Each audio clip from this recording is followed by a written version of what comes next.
Good morning, everyone. I got the camera going for some bloody reason, didn't want to activate. So had to unplug USB, replug USB a couple of times, trying to get the damn thing going. Anyway, we are here. Okay, how are you, mate? G'day, Deborah. It's always a pleasure to see you here. Raymond and Mango. Suspense. Some people want suspense, do they? Nice to know. Emotions running high this episode of the Serpanos show. Yeah, I know. Yeah. Very emotional. The only emotional part for me was the damn USB's not working. The camera's not firing up. And going through the settings. Not only that, for some reason, StreamYard decided to get rid of my name. So I had to type my name in and fun and games. Like every day. Darkfield Carnivore, how are you, mate? Beef bacon, Harry. Morning.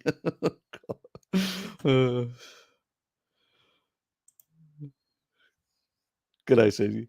How are you, Susie? It's good to have you here. So I've got another beef bacon fan. Good to know. Bloody gremlins. I had to, with my browser, I had to clear out some stuff. And I had to reset things because something went amuck with some of my extensions. And I thought I sorted everything out because I had a Zoom thing that I did as well, and that worked fine. And so I'm going, yeah. So this morning, when I should have actually tested it a bit earlier, but you know me, it's always the last minute. Yes, so NES at least resolved and hopefully no problems. And it seems like because yesterday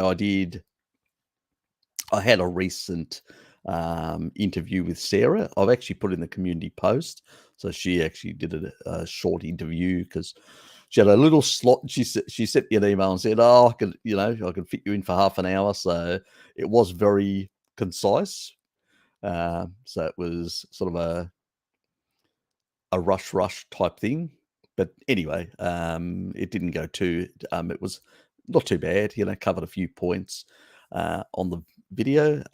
Did a few little snippets that she wanted right after at the end before she went to one of her clients.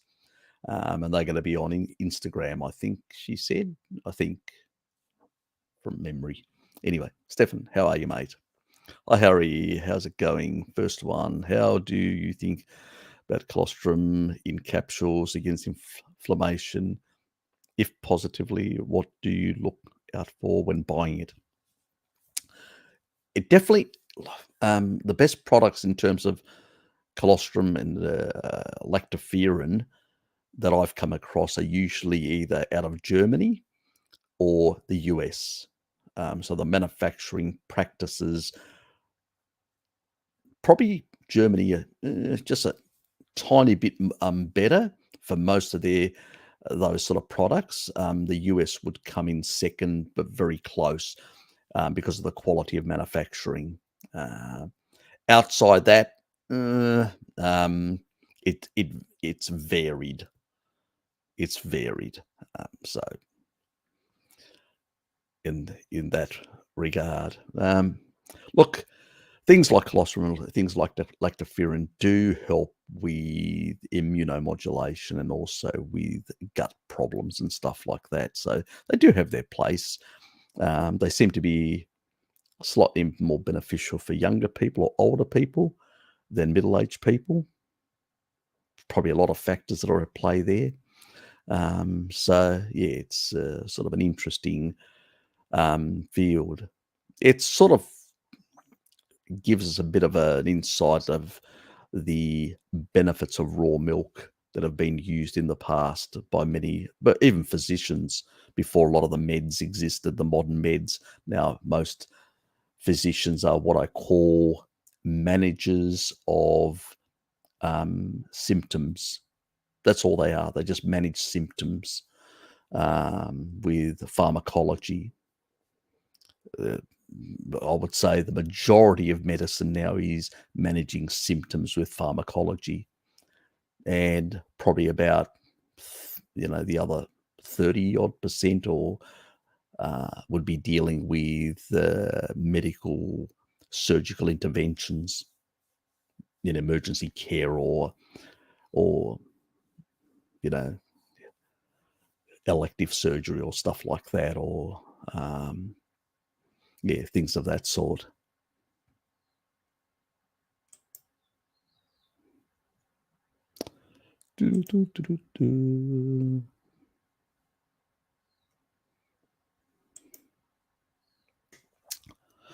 Deborah, oxalate dumping is kicking my butt.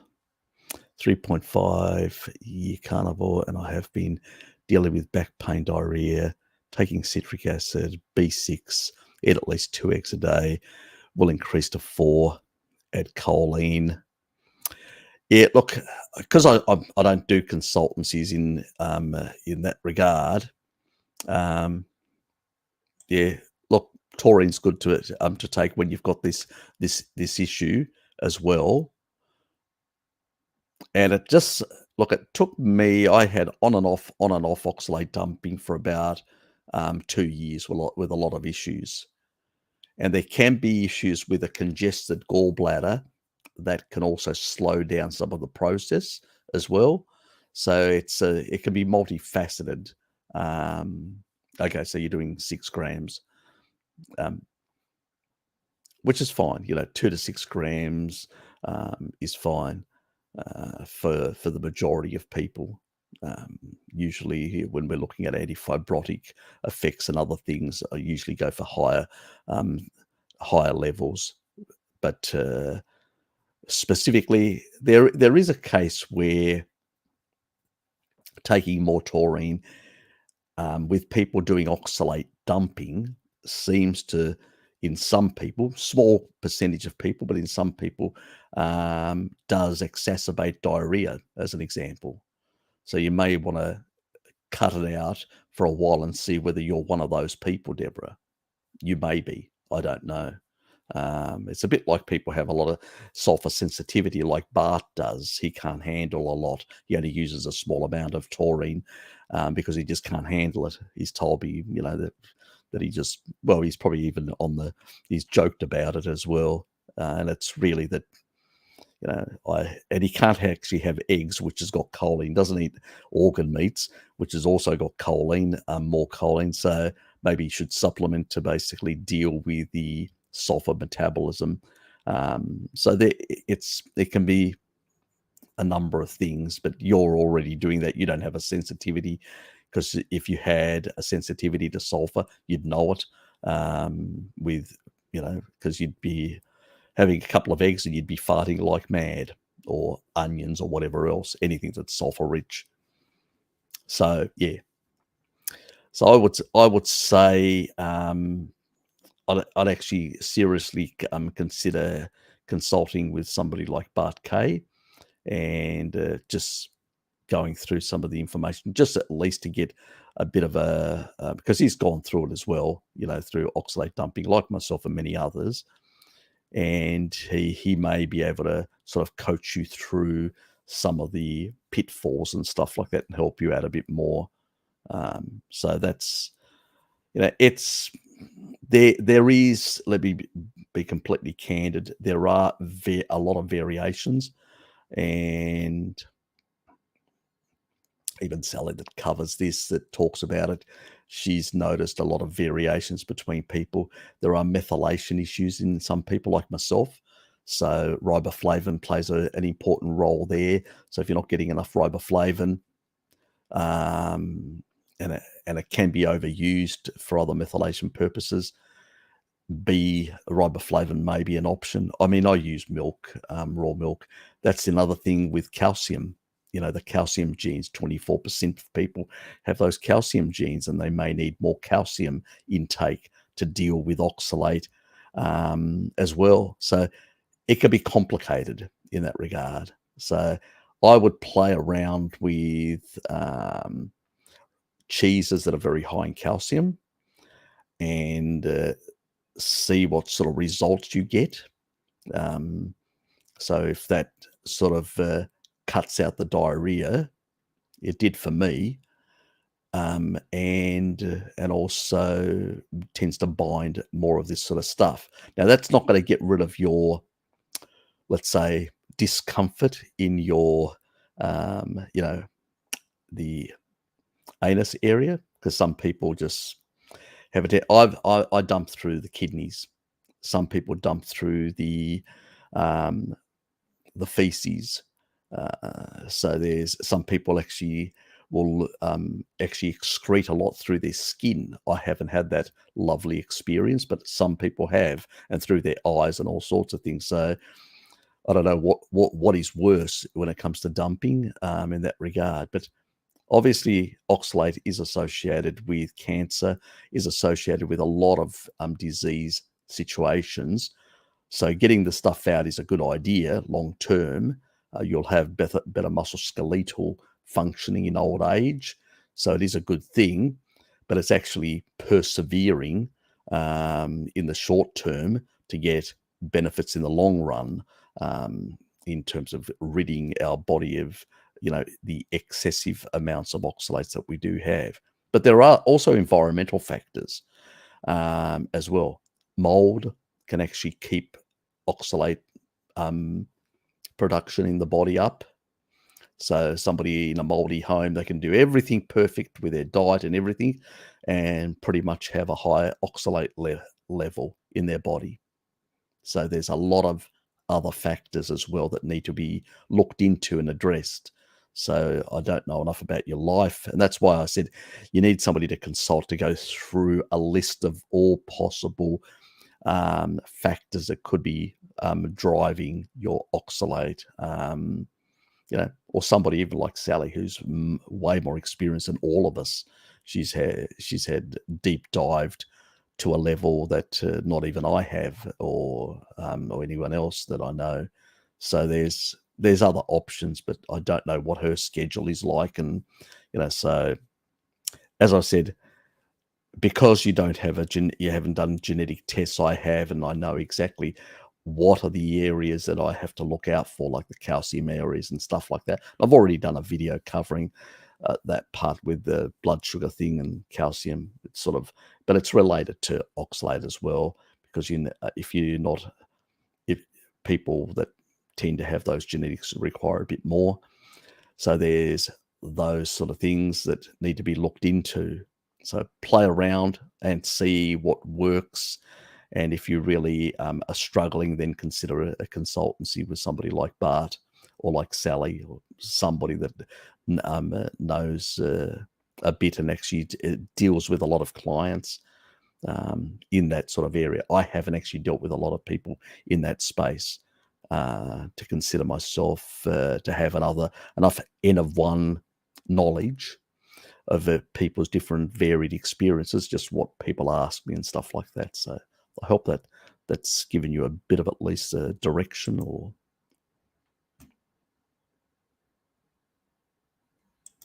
that's a question not to me, but yes, from Mark. How are you, Mark? And Raymond, Harry, do you have any tips of reducing sleepiness post-meal for a strict carnivore? Look, there's a lot of reasons why you can get sleepiness in that regard. I usually find that people that are not very fat adapted usually tend to have this problem. So I would say that you may need to look at something like, and then again, it could be you may not be able to oxidize fats as efficiently for a number of reasons. You may also have mitochondrial issues. So there could be a lot of factors there, pre-existing conditions that may have to be looked at in that regard. So yeah, it's a bit more multifaceted in that regard. So you may have to talk to somebody like Bart and actually look into those sort of things. Do you have a mitochondrial issue? So there can be a lot of other factors at play. I'll give you an example. Energy is required to do everything in our body. If you're can't produce enough energy because you've got underlying mitochondrial problems, then if you're breaking down food, what are you going to do? You're not going to have enough to basically support other bodily functions. And so you may feel lethargic, weak. The body deliberately will make you feel tired and all that for the simple reason that it doesn't want you. It wants to be able to deal with other things, and it just doesn't have enough energy. It usually is a bit of a wake-up call to say, do I need a deuterium depletion protocol to lower my deuterium threshold and allow my mitochondria to heal? So there's a lot of, as I said, when it comes to these sort of things, sometimes they are a consultancy issue where you have to talk to somebody. You can drop me an email and, and I'll give you a couple of pointers and stuff like that, and things, some links of things that you can actually do and grab and stuff like that, and then try those things out. And then there's the option of going and consulting with someone as well.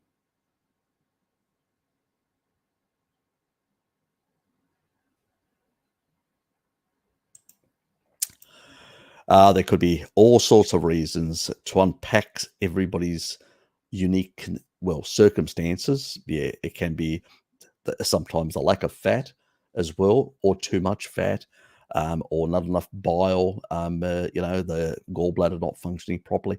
There is a lot to unpack when it comes to those sort of things.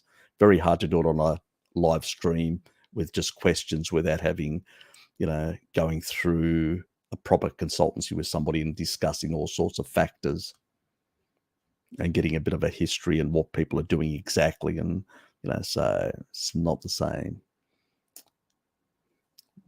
My friend that is a carnivore as well, he has noticed that he doesn't need to hold his smartphone as close to his face to watch stuff.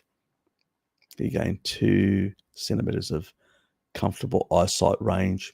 Yep. Look, that's a lot of people notice that, both on the carnivore diet and also since our eyes have the highest concentration of taurine, and animal foods are much higher in that, it does help reduce glycation and improve eye function. And most people that have actually added to the carnivore diet some additional taurine have actually noticed even more dramatic improvements on that front as well. Plus, in the brain and in the eyes, taurine does play a bit of a role with stem cell production, for that sort of side. So you can actually get improvements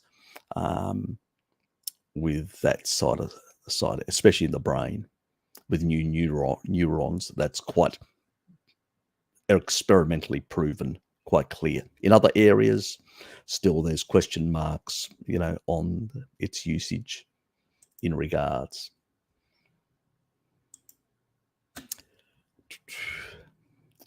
Lila, hi Harry. Big thanks for all your videos you make. You're welcome. I started carnivore 2 months ago, and it's made my lifelong eczema go away completely. Good for you. Congratulations. And I mean, and then you ask something further. I have a lot of scar tissue through. May I ask what supplements can speed up that? Pretty much taurine. And I would go slowly because it's a tolerance. Your body. Look, if you eat 100 grams of oysters, which is 3.53 ounces, you'll get 2.2 grams of taurine. Not an issue. But once you go slightly higher, there can be, most people can tolerate up to 6 grams, not a problem. For higher therapeutic levels to break down fibrotic tissue and stuff like that, it's sort of these higher therapeutic ranges. You need to be very careful in a sense.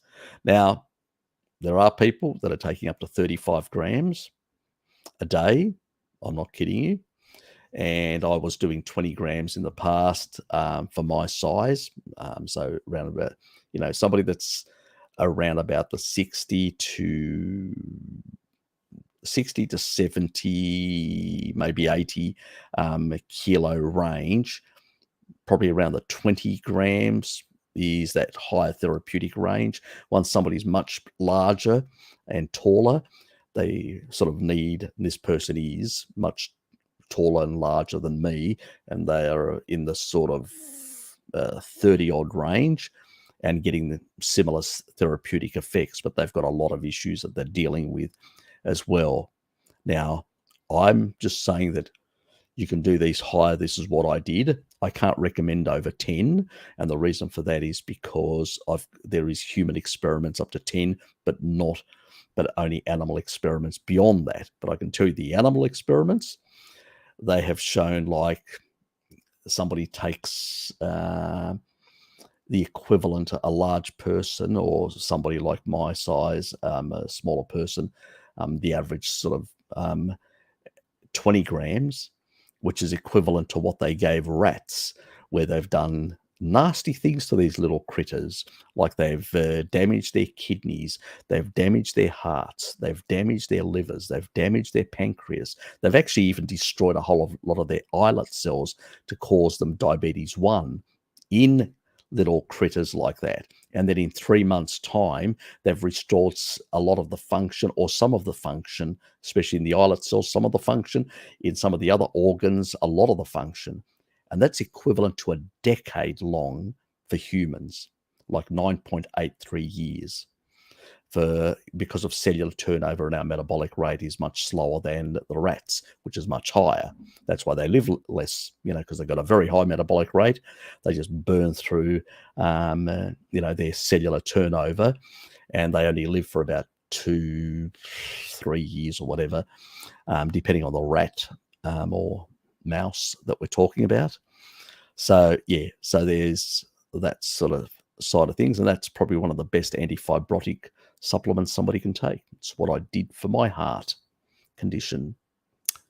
Anyway, play around, but do start slow. And there is a video that I cover about lithium in particular. So if you're on medications, you've got to be very careful with taurine. It does lower blood pressure, and it accumulates lithium. It acts on the similar pathways as lithium in the brain. So if you're using lithium for any neurological or whatever, you've got to adjust it down quite considerably, even more than lowering the blood pressure meds. With the blood pressure meds, you can lower them slowly and just check and then eliminate them completely. With taking up to 6 or more grams of taurine, you can eliminate completely the blood pressure med requirement. Or on the other hand, with lithium, because it's an ion, and it actually seems to accumulate it, you've got to be very careful. So you can get very hyper-excited in a sense and cause all sorts of other issues. So there is a video that I cover the proper usages and what to look out for. But if you're on any other meds, because not all pharmacology is assessed against every single compound, even foods. I mean, sometimes, we know certain things like grapefruit juice has certain interactions with certain medication. There's a number of things that have certain medication. Green leafy vegetables have a certain effect with certain blood thinners. So we know these sort of things, but there are new classes of medication coming out all the time, and variations to existing stuff. And you really have to be careful once you're on meds with any supplementation that you take, because of the potential, interactions. Anyway, Yukon, how are you? Hello. First time I catch a live stream. Well, welcome to the live stream, mate. Welcome.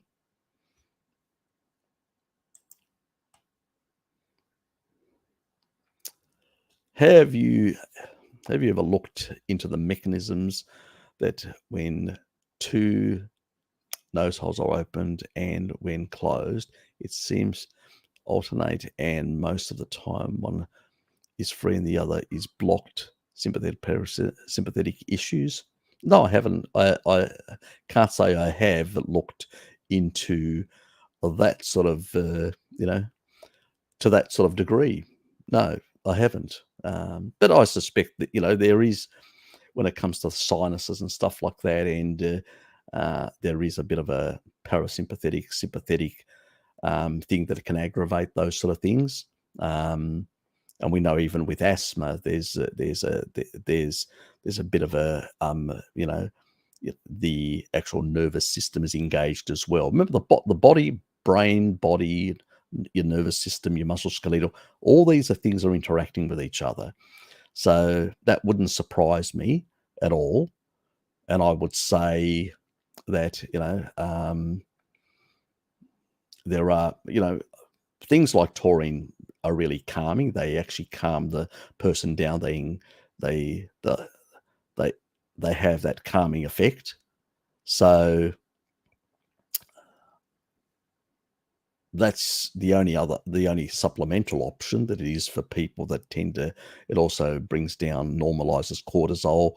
So it tends to, sort of reduce the amplitude of some of these things that tend to overexcite or increase the sort of the fight or flight type states within the body.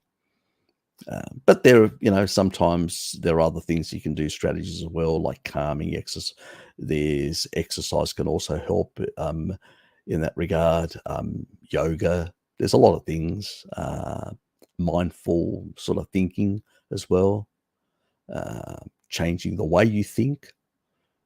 So there's a lot of things, and I suspect those things and I know that people have had twitches and all sorts of things, facial things and all that, and they've done these changes to their life and they've noticed these things go away.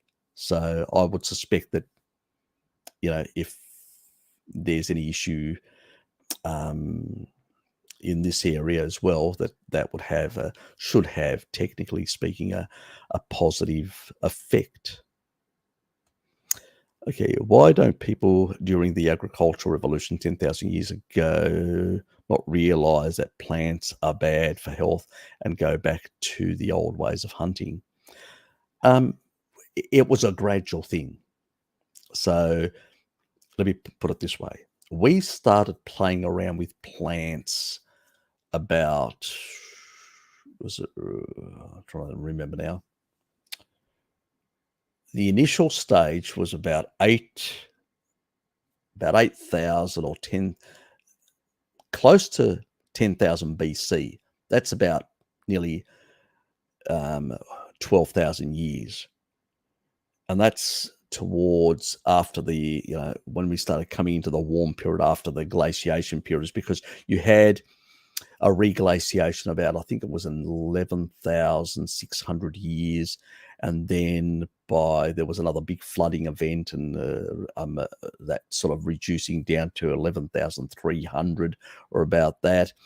And then after that, it's sort of the amount of vegetation on the planet increased quite a bit, and humans started consuming some vegetation because they could access it now in seasonal vegetation. So also the animals were leaning out. So as the animals leaned out, it meant you really struggled to get enough fat, enough energy. So, and remember, the human population had exploded globally, and it spread out around the world. They'd hunted a lot of the megafauna, and as a consequence, the pickings started declining. And this is the reason why they think that, because humans were much more successful hunters compared to the Denisovans, Neanderthals and all that, it wasn't that they were genocided by us, but they just died out because they just couldn't compete. As animals lean out, I'll give you an example with the Neanderthals. The last group of Neanderthals was actually found in some caves in Portugal, I believe it was Portugal or Spain, on the Atlantic coast. And these people were in really bad state. They had very poor oral health as well. They, unlike their previous ancestors that were consuming a lot of big animals, they were starting to eat acorns and a whole lot of plants and all that because they were starving. And the biggest problem, because Neanderthals are very stocky, large and stocky, they don't have high speed. Where midday persistent hunters, that means we can move very fast, like on the plains of Africa. So as midday persistent hunters, we were much more suited to hunt animals that move faster. And when animals start losing more of their body fat and leaning out, they end up becoming more mobile, more faster. And that's the animals that actually are left when you've actually overgrown your environment, killed most of the larger, slower animals. And then, those who can't keep up with the game, with the hunt, are going to pay for it. And that's what I believe why these other sort of species of the genus Homo actually died out. Humans, on the other hand, had the advantage of being midday persistent hunters from Africa, and so they were able to. But even they, in the long run, and we see it even with tribal people in Africa, they will have seasonal fruit, seasonal tubers, because animals are just too lean. And if they don't have those foods to engage the Randall cycle, and this is why, people have looked at some of the old bones and some of the actual historical evidence, and that humans live much longer. Now, yes, some of these people can still live very long lives, but they don't live as long as some of the ancestral information shows, that the potential to live up to 150 at least.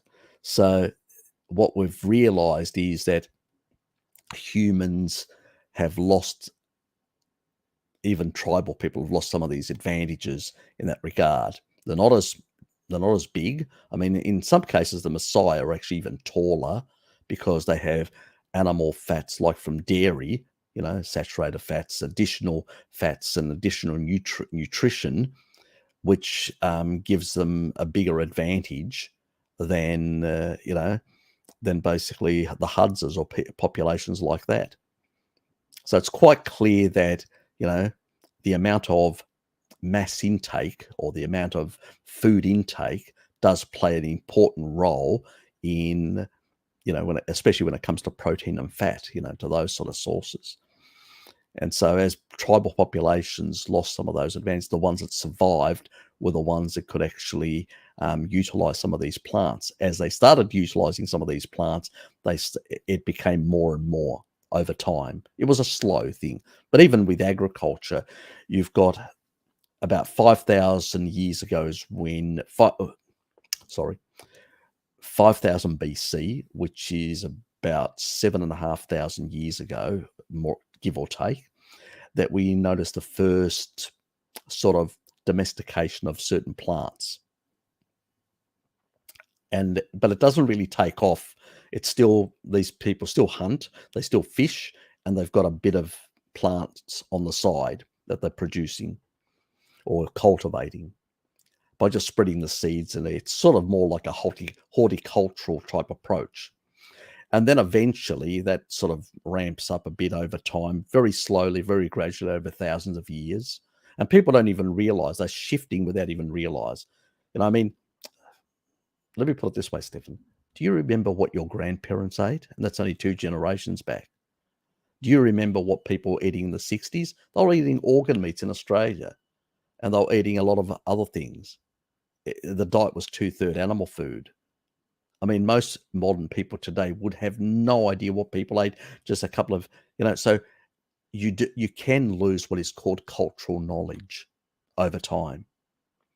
And as cultural knowledge declines, people slowly shift into other eating practices. So that's how it sort of happened. It's g'day, Lukey. Hello, Harry. Hello, everyone. Yeah, and so the cultural knowledge, as it shifts, that cultural knowledge is also food related as well. How people prepare foods, how people eat foods, and what foods they eat becomes intertwined with their culture, around the world. And so that's how slowly, insidiously, we get this shift. It's not that these people, I mean, if it was dramatic, we would notice, but it happens slowly and gradually. It's like now, since the 60s to here, where we've gone from 2/3 animal foods in Western Europe and North America to down to 20% or a third for some of animal foods, and mostly plant. We're mostly plant-based now. We made that shift within 50 odd years. Hasn't been noticed whatsoever. Most people think young people think this is the way we've been eating forever. That's how it happens, let alone in a time when you had no internet, nothing to look back at anything. It was just, this is it what your parents are doing, this is what I do. And then I would just do a bit more in the next generation and not even notice a shift. It's a bit like that, unfortunately. That's how it sort of happens. So that's a long-winded sort of. I should make a video on it, or the Serpanos clip thing will probably make a video on it, covering exactly what I just said there. Anyway, question. I often get bouts of inflammation. These cystic acne tend to form around tense muscles on my back, neck, and on my head when my migraine hurts. Any idea of the mechanism? Look, I'm not going to say it's oxalate. I'm not going to say anything mango, because it can be a number of things that can actually be driving these sort of things. It can actually also be in environmental things, not necessarily the diet itself. So you may have to do some tests and find out whether you've had any exposures to a number of things that can actually drive these sort of things. There can be some genetics in terms of your pores. That means your pores don't clean out properly and all that. And so there's a number of things that can actually affect. And so remember, we are not like our ancestors. We've gone through multiple generations of having inappropriate diets, and we have genetically been altered slightly. And I've talked about this, about, the calcium part, the more high tolerance to that some people, that even though it's harmful to us, but we've got a slightly high tolerance to gluten and other things that are probably, for a tribal person, that would be very catastrophic. And we see it all the time when tribal people start consuming these foods of civilization. They go down much faster than we do. So we have been altered in a sense. And so we have things that happen to us. You look at tribal people, you don't see baldness or alopecia, but you see it in our populations, and it's intergenerational over generations. So we've been altered in many ways, and it's very hard to pin exactly all the mechanisms and all that. We know that diet plays a big role, and lifestyle and exposures to all sorts of things in our environment. Trying to track down exactly all the things is very hard. Also, there can be hormonal reasons for acne as well. And so let's say there are environmental things that you're unaware of that are affecting your hormones. That can also create it. You can have the perfect diet.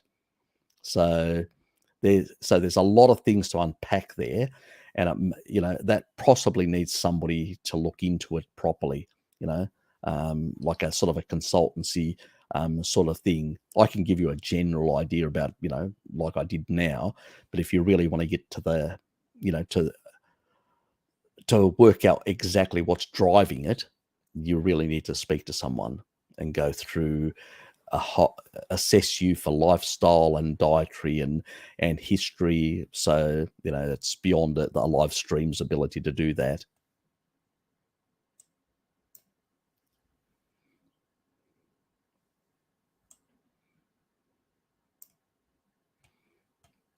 Ormond, how are you, mate? Good to have you here.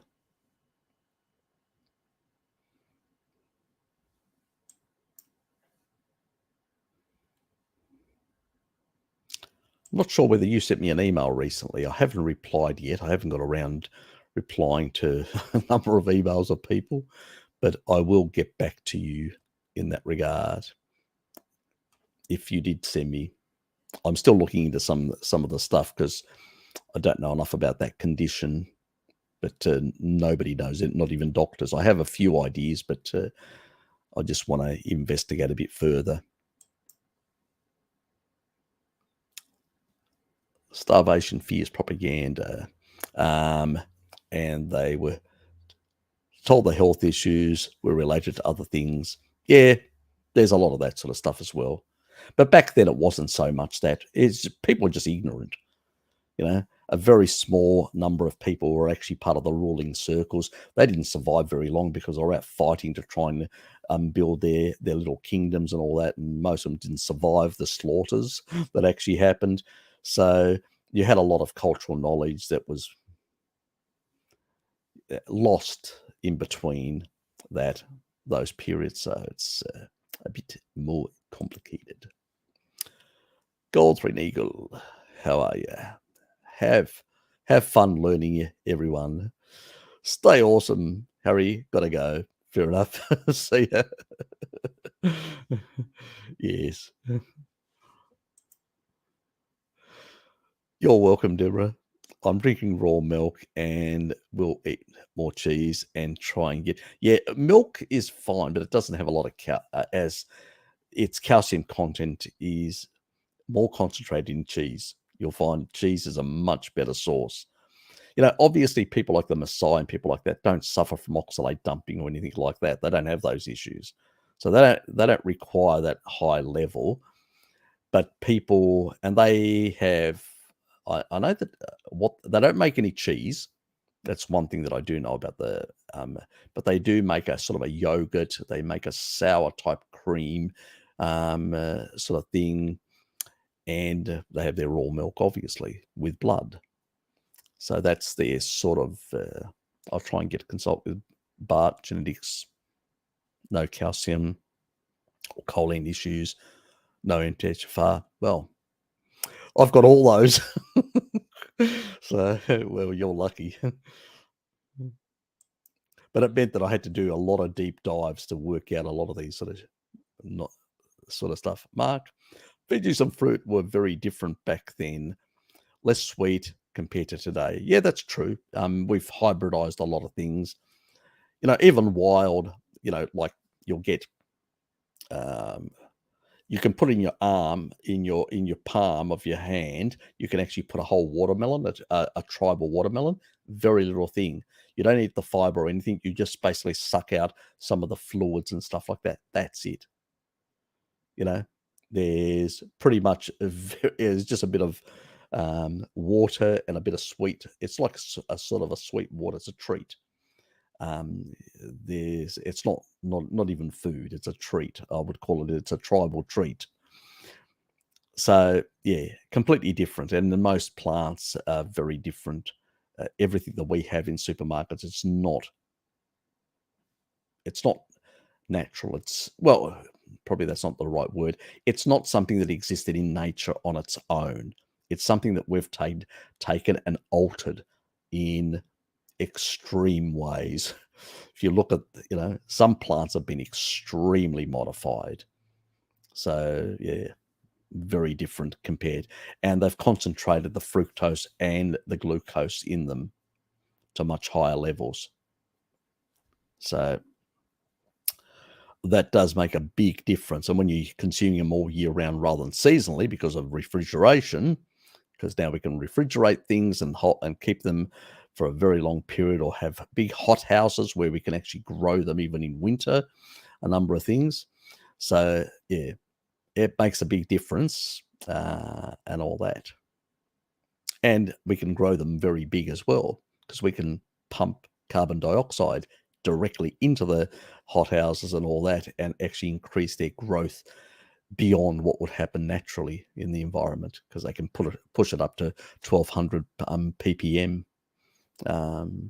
where in the atmosphere now it's 400, and in the past it was only about 180. So, you know, plants back then were starving. Below 180, pretty much plants are not viable. They can die out.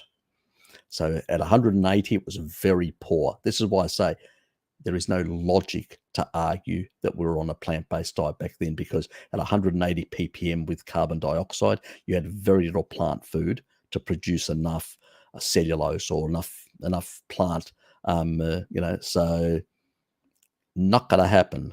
You know, so it's bullshit. in that regard. So those plants would produce very little fruit. And so they would only produce small things, and nothing beyond that, just to basically keep themselves going, in a sense. So it's just nonsense. In higher carbon dioxide environments, yes, you can actually grow more fruit. You can grow bigger tubers. You can grow all these modern plants that we've got. So in a sense, pumping out more carbon dioxide has actually helped the vagoons. And they're against it. They're against their own food. How crazy is that? But we prefer the carbon dioxide to basically provide food for the plants that animals eat, and then we'll eat the animals. We're smarter than the vagoons, aren't we, boys and girls? Yes, we are. Good morning to you as well, Dad, you are.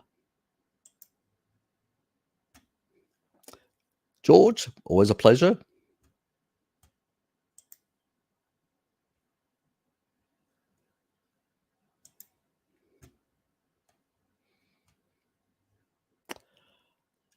Does an engaged Randall cycle block restrict GLUT receptors? Well, it can affect all the GLUT receptors, because what you're trying to do is you're trying to keep energy out of the cell, and so there's just too much excess energy. So the body has a tendency to down regulate all the GLUT receptors, the CD36, so you're not bringing any fats into the cell. It's sort of a protective mechanism in that regard. So I am going, I did say that I was going to basically create a video, like I was going to call it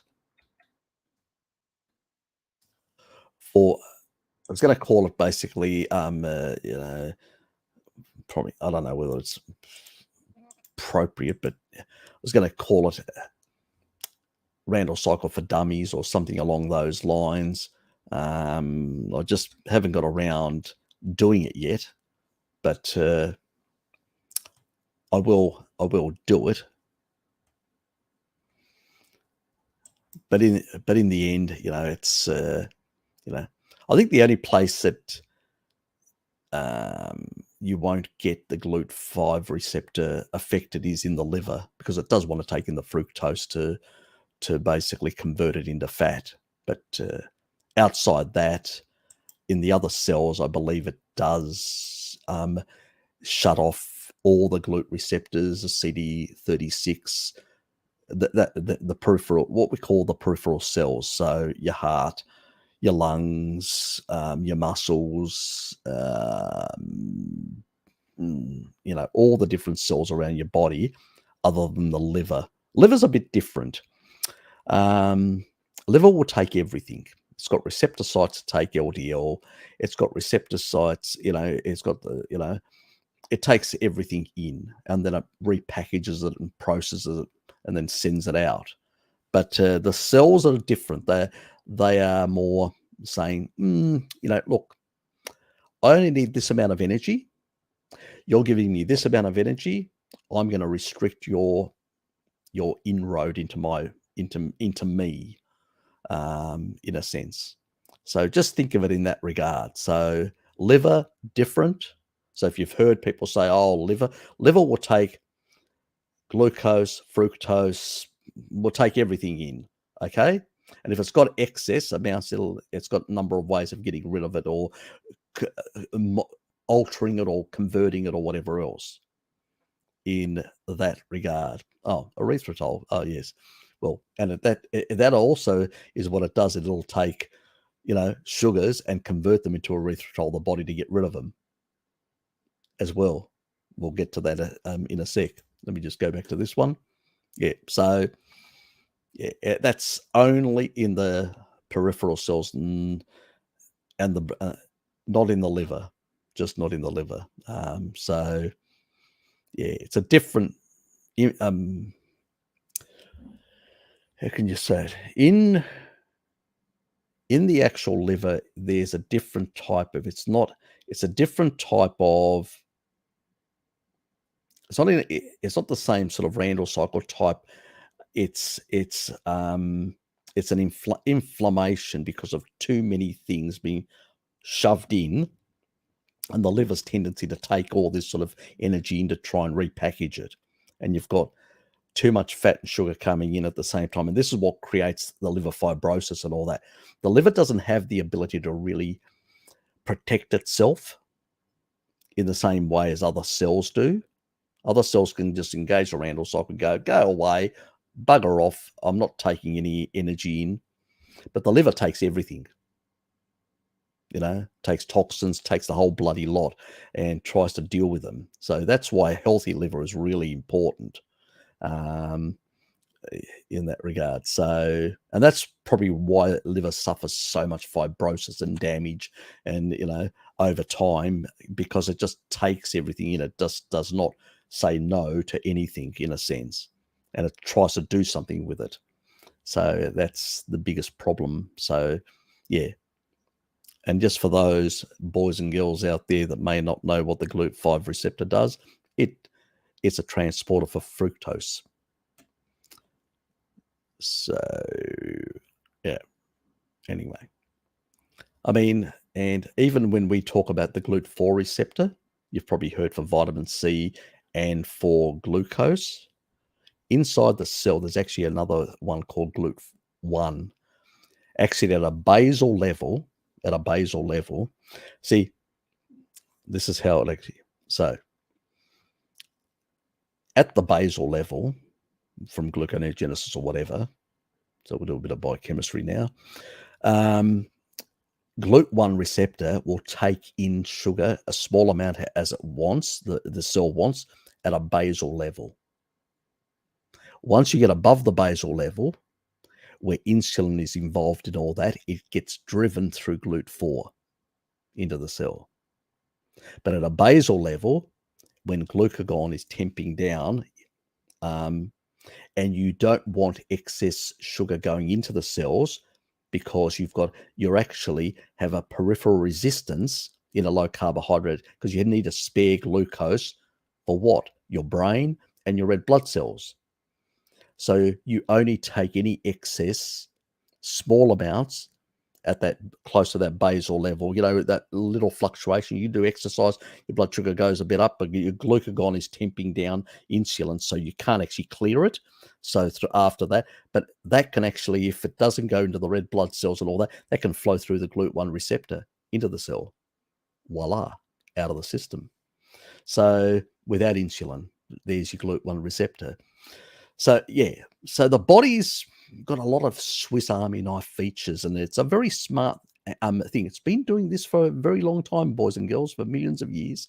Every species does this, and it's well adapted, so we don't really have to worry. It's just reductionist crackpots get upset about these pathways so much and have to use fancy words like insulin resistance, which is a construct, to basically make themselves seem important and smart.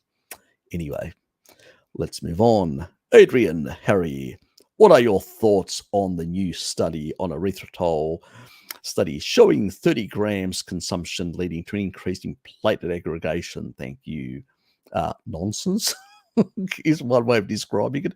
Most people, even on a sad diet, would be lucky to get up to about 13 grams. This was excess amounts being used deliberately to see, anything in excess, even, vitamin D, vitamin A, whatever, is going to probably have problems. But this is not what the general public and the majority of us are not getting to these levels at all. And at the same time, it's associated data. So is it really causing platelet aggregation? I don't think so, because they haven't proven it through a mechanistic study, and I haven't found it in a mechanistic study. So I think the so-called thing that they say, oh, we tested these people. Yeah, what people? If anybody's read the study, these were people who are diabetic or pre-diabetic. Diabetic and pre-diabetic people have high levels of platelet aggregation, have high levels of clotting, have high levels of the construct of insulin resistance, which we call the Randall cycle, have all these things. So what, you're blaming erythritol for basically the Randall cycle and too much energy in the bloods in the bloodstream and too many clotting factors being produced as a consequence. So you're blaming erythritol. It's associated, mate, Adrian. It's associated nonsense. That's all it is. It's a metabolite that basically is produced from fructose and glucose, and it's a way of the body getting rid of excess stuff as well. And when you actually consume dietary erythritol, 90% ends up in the toilet. You only absorb 10%. Got it? So, where is it coming from? Is it endogenous? Because diabetics actually produce more erythritol. I wonder why. Shocked, horror, because they're diabetics and they're engaging the Randall cycle 24/7. And they're basically producing shitloads of erythritol from excess glucose and sugar. Shock, horror. It's a dumb study. When I saw it, I laughed. I nearly fell off my seat. How ridiculous and stupid this study was. I go, do people really believe this nonsense? That's how bloody stupid it is. So it contradicts every past study. Give me normal, healthy people and then do the test. Don't go and grab a whole lot of diabetics and all that because you want to basically push an agenda. Oh, erythritol. Really? Go and slap yourself somewhere, you idiot. So, yeah, it's nonsense. Not that I recommend high amounts, because a lot of alcohol sugars also can be disruptive to the gut microbiome. So we don't want to be consuming a vast amount of erythritol. But let's not make up shit as well, because that's what they're doing with that study. It's garbage. Use it for toilet paper. It's good quality toilet paper. That's all it's got use for, nothing else beyond that. So, yeah, it's just illogical. First of all, humans don't consume that amount. Second, the body will generate it in excess glucose fructose states. So have you actually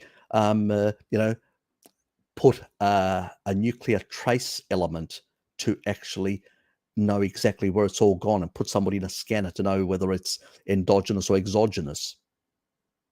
This study is so poorly done and constructed, I could run a freight train through it.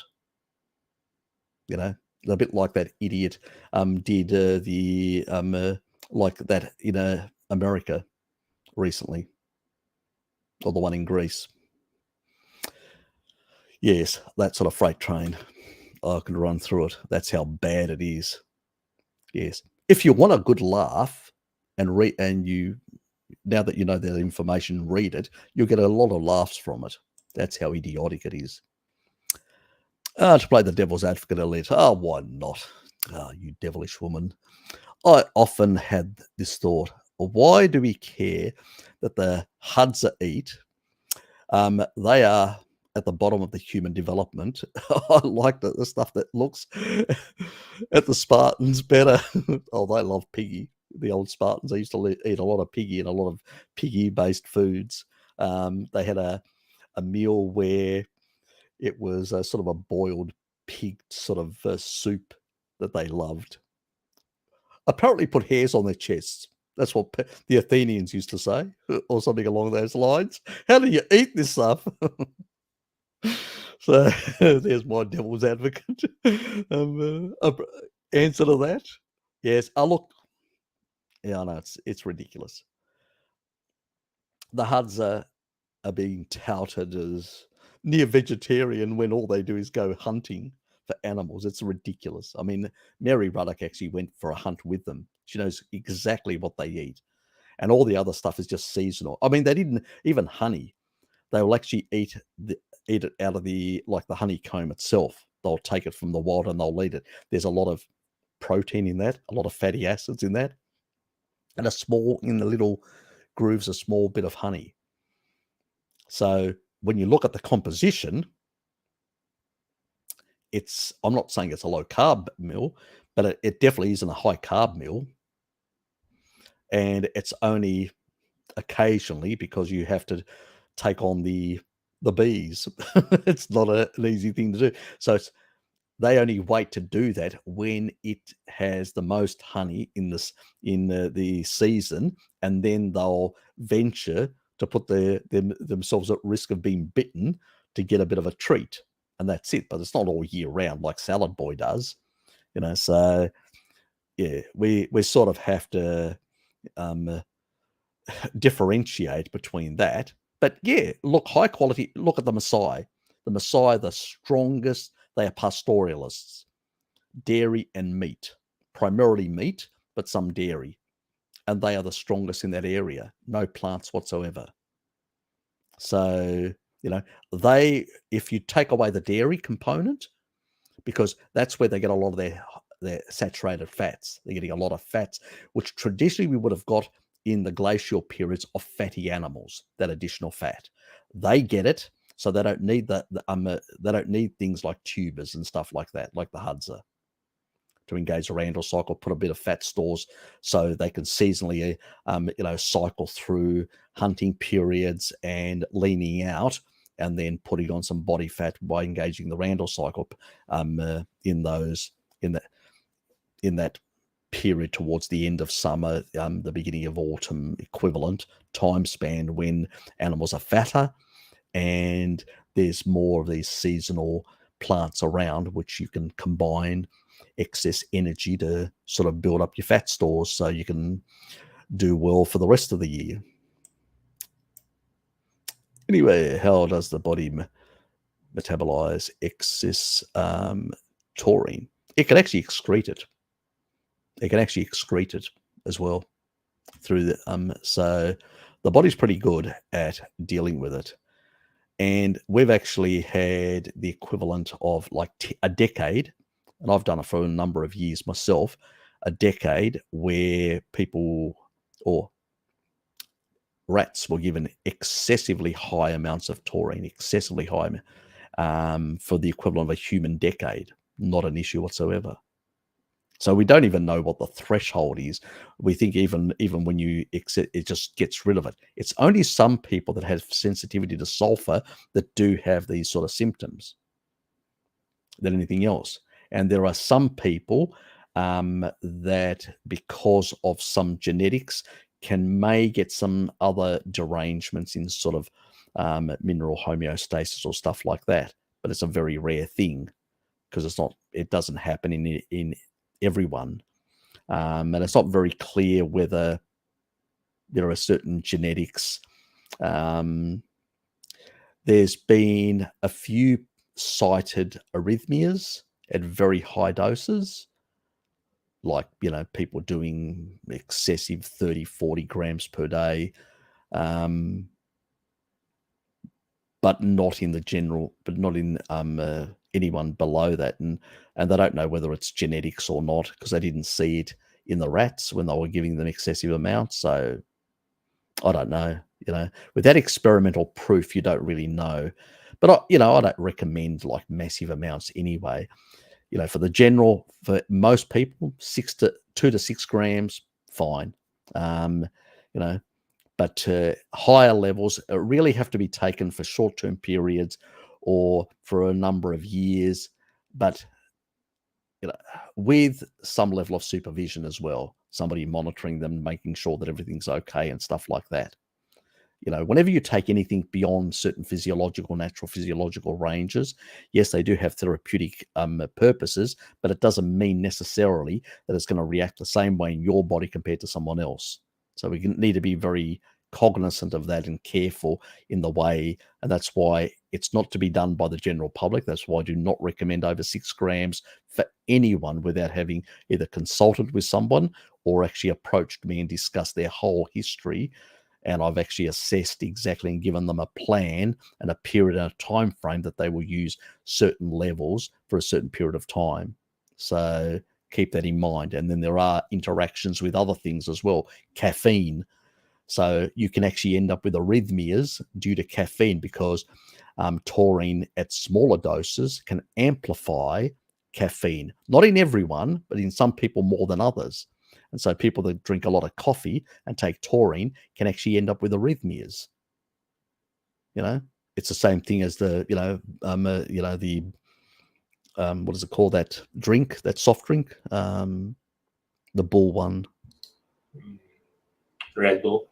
Red Bull, yeah, exactly. Monster and everything else. Yeah, it's high. It's high energy drinks, high caffeine, and when you put a small amount of taurine, it amplifies the effects. So you have to consume quite a lot of taurine then to counteract the effects of basically caffeine. And even there, some people are it's a bit all over the place because there's also the genetics. How fast can you clear out the caffeine out of your system? I can do it 4 times faster than anyone else because I've got specific genetics, certain longevity genes. They're considered longevity genes, but really are the very fast detox genes, which can eliminate things like alcohol and also caffeine. But some people have very poor capacity to get rid of caffeine. It can actually stay in where most people will stay in 4 to 6 hours. Some people can be up to 8 to 12 hours, a very long period, like their whole day nearly with caffeine in their system and with taurine potentially amplifying the effects. So there can be problems. So you've got to be very, very careful when it comes to due to genetics. A number of people that I know that have gone onto taurine for therapeutic purposes have eliminated caffeine altogether out of their diet, completely taken out coffee and said, I want the therapeutic effects, because either they've got cancer or they've got some other ailment or a lot of fibrosis in their body and they want to fix that. And so they're focused on that and they go, I don't need the pleasure of coffee anymore because of the side effects. Now, I love coffee. I love the smell of it. I love the taste of it and all that. I've even got coffee right here and I forgot all about it. I should drink some. Yummy.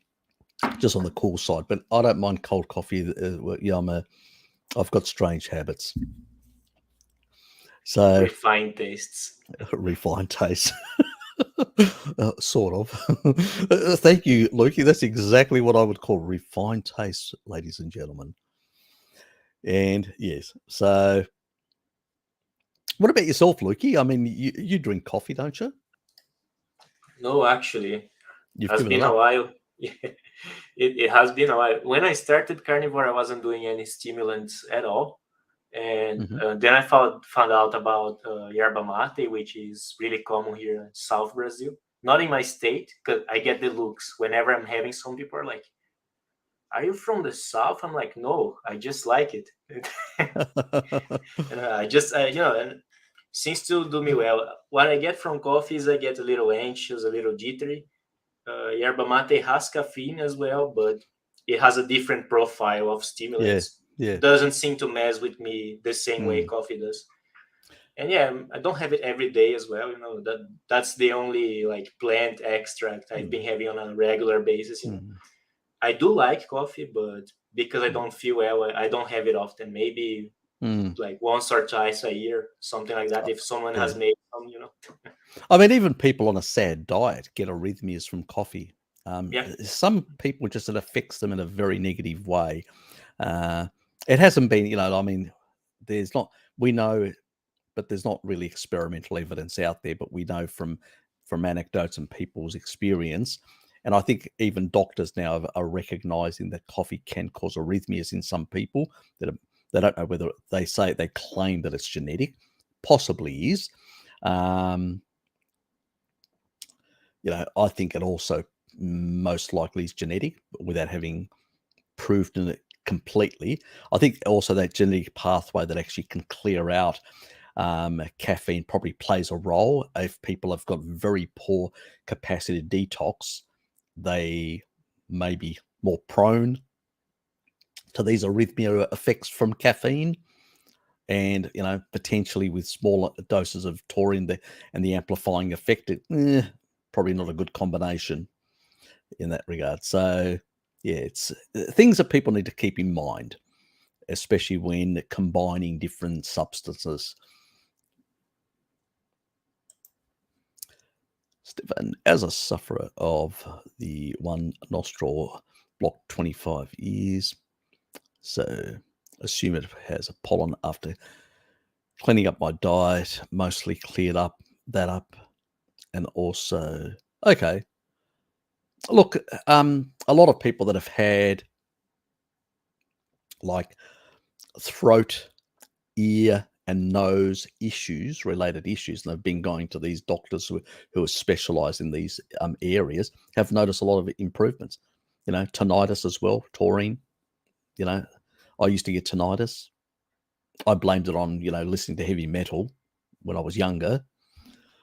But then I get to this age, I start taking taurine for my heart, and then the tinnitus goes away, and I'm going, what the freaking hell happened? And then I find a rat study that talks about taurine and tinnitus, and I'm going, oh, that's interesting. So, yeah. So in that regard, I think things like this can clear up when you're on a species appropriate diet. It depends also the threshold of damage. Some people it may take much longer, like 1 or 2 decades rather than just 1 decade. Depends on the severity of the damage. So I've always said to people, you've got to be patient, guys. Quick fix guru shit doesn't work.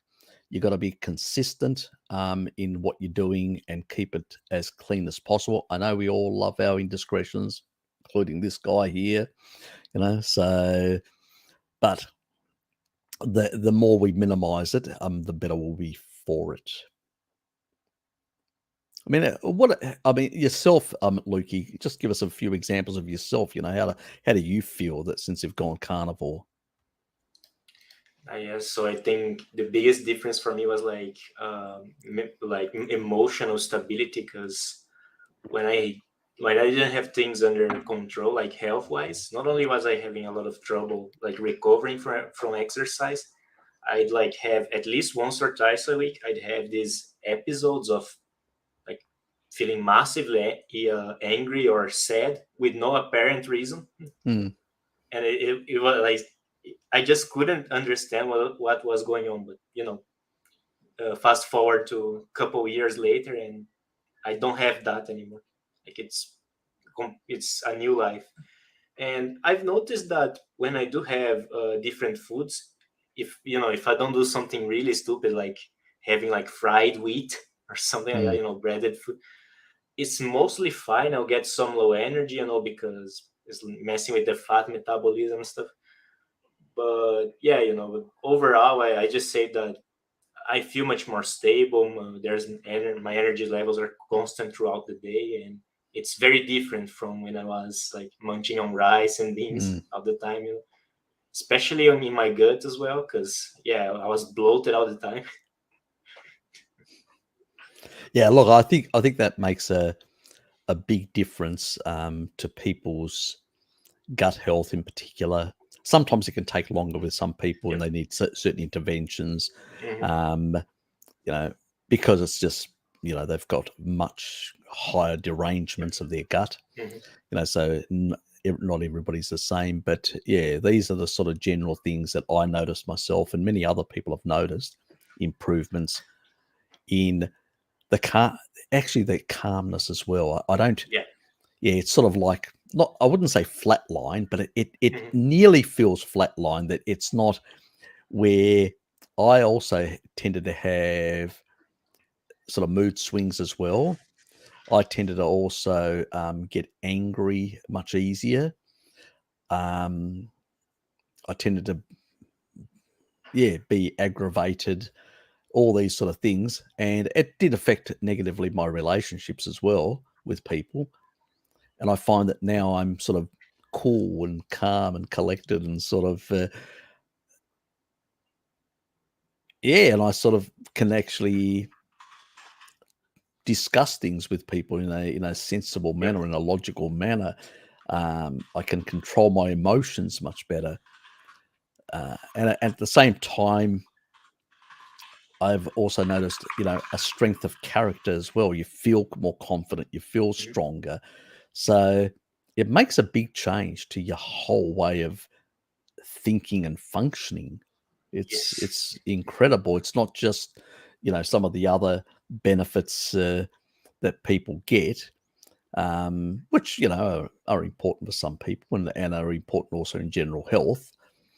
But it's got these additional benefits, and that's the wonderful thing about it, which really I enjoy. Oh, by the way, Harry, I don't know if you caught my earlier comment, but so I have this friend with Crohn's disease that I actually got him to go carnivore. I think he went carnivore at some point, had to stop. He started again. I think it's been probably 4 months or so, so not that much. But so he noticed something so he's got, I don't know, the English is messing with my head. I don't know if it's either far-sighted or nearsighted. It's myopia. Yeah. That's the term. Yeah. But he's starting to notice that he's able to hold his smartphone further away from his eyes. He can see better. He can see better. Yeah. And he was like, wait a second. He's not the only one. Yeah.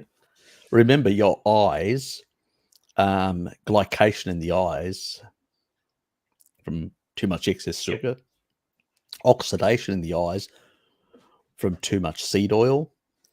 So once you eliminate all that sort of shit out of the diet, and also you're putting taurine, which is by weight, the organ that's got the biggest concentration of taurine of any organ in the body is the eyes. So eyes are number 1. The heart is number 2. The brain is number 3, and then other organs, I can't remember exactly. They're very close, the other ones. So the highest concentration, that means in terms of for its mass, is the eye. That should tell people everything about the importance of taurine. And we know that, if you starve, and also retinol is also important for the eye, those two. And if you starve both of those, you'll end up with either not forming eyes or actually even having no eyes or deformed eyes, or they've done it in piglets and stuff like that. So the animal foods are really important. And once you put those animal foods back, the magic of the animal foods happens. Yep. And that's what people are noticing. And because remember, nowadays, people are down to extremely low levels of animal foods compared to the past, some people. And the majority of the community is down to about 30% on average. So it's very low by historical levels. And that's, another thing. Oh, Sammy's here. And Richard's here as well. And John and Bob and Alberto and Nathan. There's a few characters here. Good to see you.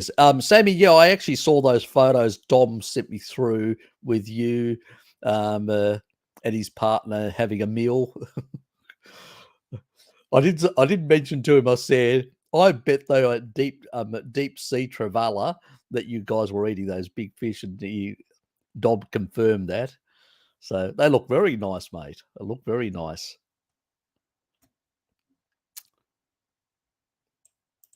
Oops. Hold on. I didn't cover this. Yeah, look, I mean, we've got to distinguish. When you get a surplus in food, you can actually support a bigger population. And if we look at pastoral populations, they've also developed empires, pastoral populations as well. So it is actually, tribal people just, this is why, our focus was only on eating as a tribal person. Once we were able to master domesticate animals and plants, we were able to get more nutrients, and we were able to support bigger populations. Now, the pastoral tribes, why did the pastoral tribes dominate? Like Central Asia, and then create big empires and conquer agricultural empires? For the simple reason they did that because when you actually have, and this is about the Indo-Europeans, how they spread out throughout Europe, Middle East, in northern India, Western China, all those, the Uyghurs have got some of that basically Indo-European. You can see they got mixed. They actually gave the chariot to that first emperor, who then conquered China because everyone was on foot. So with the Indo-European chariot, that's just a side issue, they were able to conquer and unite China as one China. Otherwise, it wouldn't have happened. It didn't happen in Europe. Europe is like you could say a China, population that originated in Asia Minor. It's mostly its genetics, moved into Central Asia, and so those people then spread into the Greek world, and from there they spread into the rest of Europe, and so that's where a certain amount of genes that have not been localized genes in haplogroups, but non-haplogroup genes that are very common throughout Europe, is because primarily you had two waves out of Asia Minor into most parts of Europe, and then you also had the Indo-Europeans that came in. The Hittites and the Doric tribe, which was the last Greek tribe, also came from that northern part, and they got displaced as the Hittites moved after their collapse to the west. I think they combined because they had the same gods, the similar language, dialect with the Doric tribes, and I think they did combine in that regard because they were much closer to that. But that's my theorizing, because you just can't go towards the towards the west at the same time as you have the Bronze Age collapse, and you've got the Doric tribes invading into the rest of Greece, overrunning the other Greek tribes. So I mean, it's coincidence? I don't think so. But anyway, away from Greek history. And the Central Asians, what's the advantage of you can actually support more humans? So where a child that's not lactose persistent, you can only support about 0.8 of a child. If you've basically got lactose persistent, remember there's more nutrients in horse milk compared to, you have to look at the horse because that's what they used. The amounts are much higher than even cows or other sheep or whatever. So you can actually support nearly 2.5 children. So you can actually see very clearly that you can outpopulate another group and overrun it. That's the lactose persistent advantage, genetic advantage that the Indo-Europeans had to build in the Central Asian in Central Asia, where it's big steppes, a lot of fertile area to support big herds of horses, and pretty much those horses then supporting bigger populations. So here's a nomadic population that could actually compete with empires and conquer them as well. So it is really fundamentally comes down to food to support bigger populations. So it's not really agriculture that made civilization or pastoralism that made civilization. It's actually an increase in food. Even the modern world, we went from a population of 1 billion to about we're heading towards 9. Why did that happen? Green revolution, more food. So the more food you've got, you can support bigger populations. It makes a big difference. And the bigger population you have, you can actually have more smarter people as a percentage of the population that can make innovations, create computers, do all sorts of things. So it does play a role in that regard. Now, the difference is the quality of food, obviously, is going to be different. That's a different thing altogether. But to get the population numbers up to be able to make those get the advantages is a big thing. Now we've just decided to do hurry-kiri on ourselves and depopulate rapidly. Nobody wants to actually have a family. So we're going to see a big collapse. I wonder who's going to be paying for the pensions. It's going to be a problem. especially for you guys. I'm about to get pensioned off in 4 years' time. So, I'll survive. I've got a few assets and stuff like that. I'll survive. The rest of you that are younger, yes, either breed or you will not have people to pay for your pension. And yes, things will not be as comfortable unless you move to Asia where they're still breeding. Anyway, that was a facetious thing. Anyway, actually, Africa, they're breeding even faster. So it's probably a better place to go in terms of to have enough young people to support you. You're welcome. Yep, we covered the nostril things. We've been nostriled out.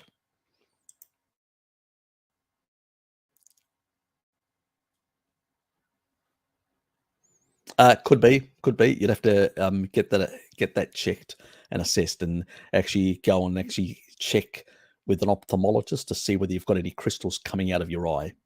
They can actually test and see, So yes, go and see an ophthalmologist and get your eye tested to see whether there's anything coming out or there are any crystal formations.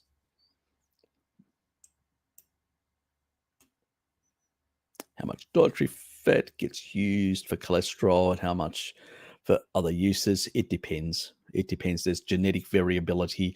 There's a lot. I don't think anybody's ever done the experiment on every single genetic varied type humans to get exactly.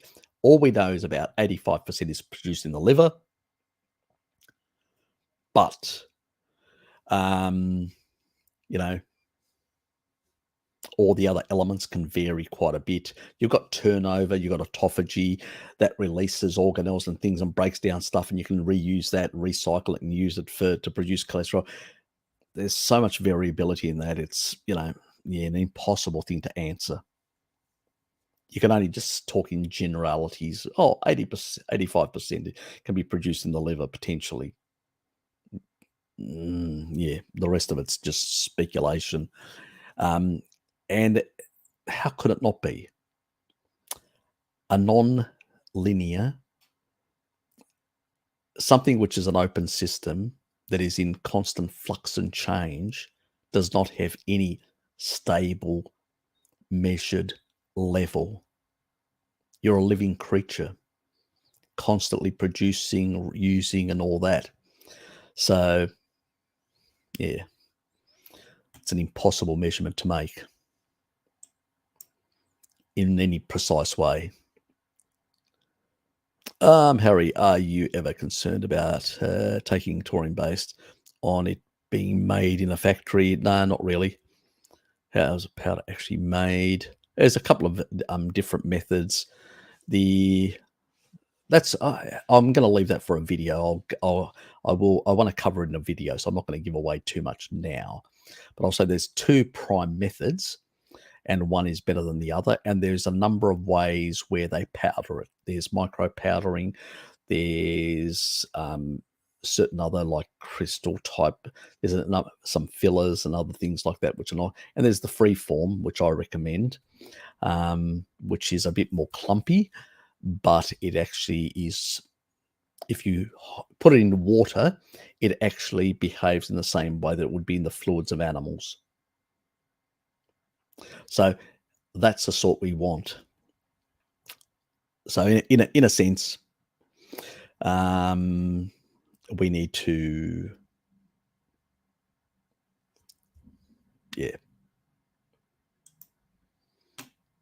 that's for another conversation altogether. That'd be a long conversation. That's just biochemistry. Anybody can look that up and just do it themselves. You don't need an answer from me. Yes, I have looked into that sort of stuff, but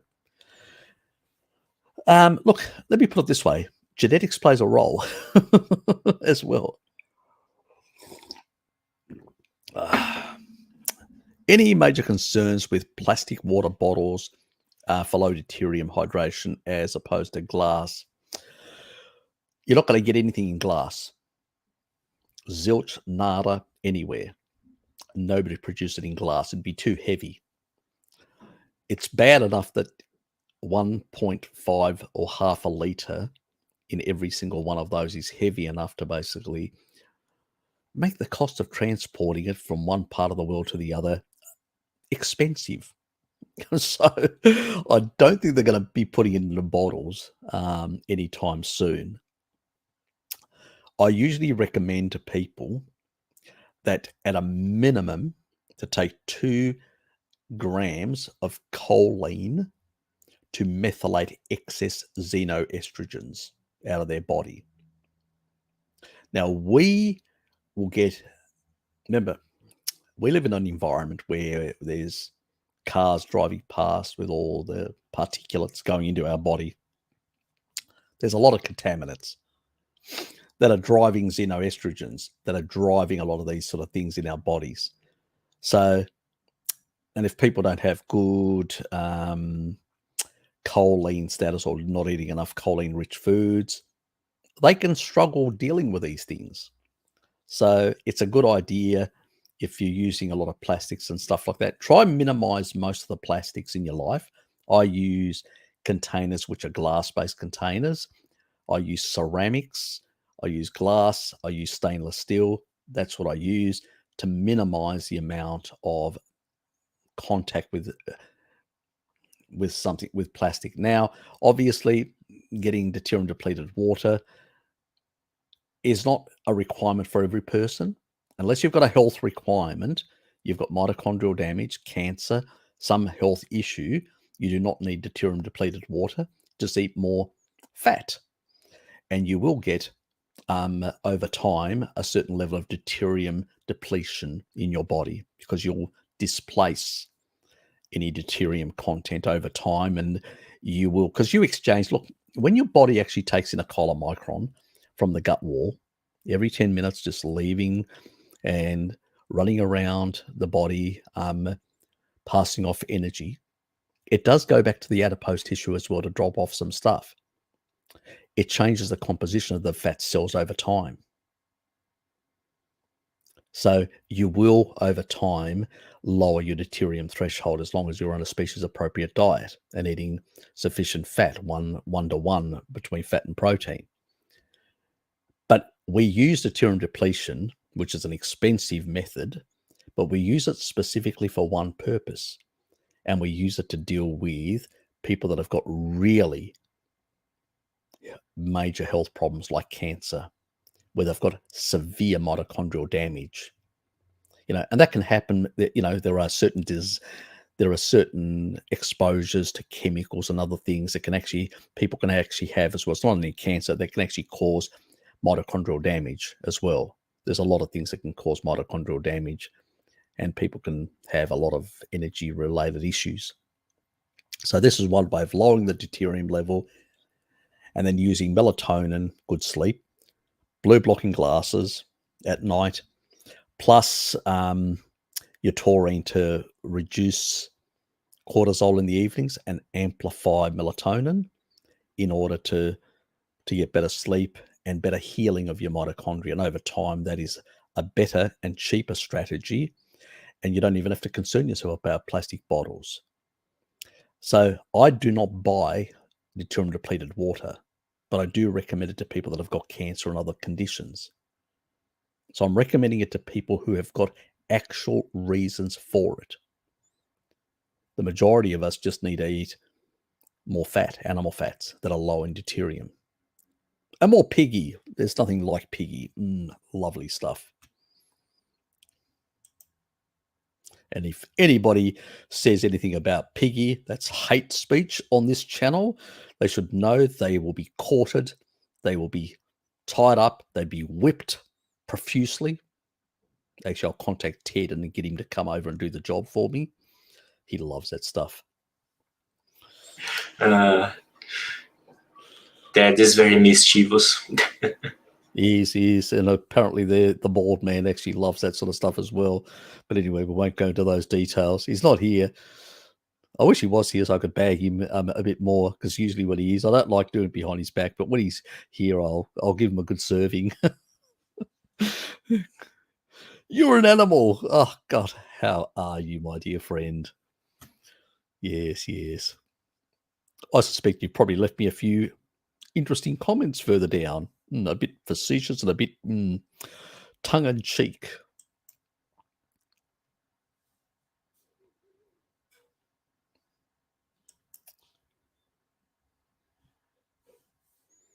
Yep. G'day, Dan. Hello, Harry. What are your thoughts on using taurine and citrulline to reduce benign PVC and PAC? PAC. I'm not sure what PAC is. What is PAC? These are hard conditions. I don't remember the acronyms. Let me see. Yeah, it's too many acronyms. Yeah, we're not all versed in all the acronyms. Okay, these are premature ventricular contractions Okay. and Yeah. premature. Yeah. Gotcha. Yes, it does help. It does help. Because that does relate to a bit of fibrosis, and it does relate to certain remodeling, and taurine helps with remodeling back to the proper structure, the actual heart. So over time, it takes a decade. Let me be quite candid about this. It takes a decade at slightly higher dosage and all that. And I don't know your other genetics. I've talked about earlier, you may need some choline to deal with excess sulfur clearance once it does the job, So, because some people, it takes a bit more time to excrete, to eliminate. So there are issues there as well. So to be taken into consideration, you'll know, because if you have a susceptibility to sulfur, like eggs and stuff like that, you'll know. And that means you will need choline. If you don't, if you can eat, then you don't really have to worry in that regard. And so let me so you could about the sort of numbers like, because we're talking about so milligrams to be more precise. So and this is based on research, it's sort of around at a maximum, which they say about 200 milligrams per kilo of body weight, which is per 2.2 pounds, as an example. And so let's say somebody's 70 kilos or 154 pounds. Let me just calculate that. I think it's about 15. Oh, no. What am I saying? 14. I think it is. 70 times. Yep, 14 grams or 14,000 milligrams. So, yeah, around about that for that sort of size. And that would be done over a number of, at least based on the rat studies, it was 9.83 years, which is a decade. So you'd be looking at that sort of period to correct, because you need that cellular turnover. So as you turn over cells, you'll replace certain cells, and things will be, reconstructed in ways that improve the functioning of the heart or anything else. So that's the way it sort of goes. Now, obviously, we can't deliberately injure people and then do these experiments. So they've done it on rats. They have done it on other mammals, and they've noticed the same stuff happening. The only thing that actually takes longer to heal and repair itself is the islet cells in the pancreas, but it does happen to them as well. So they can induce diabetes 1 in rats, and then by knocking off most of their beta cells, and then they give them high dose of taurine, which is 30 grams per kilo of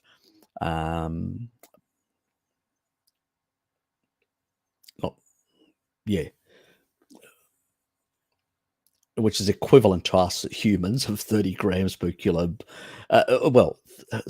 30 grams for somebody who's 70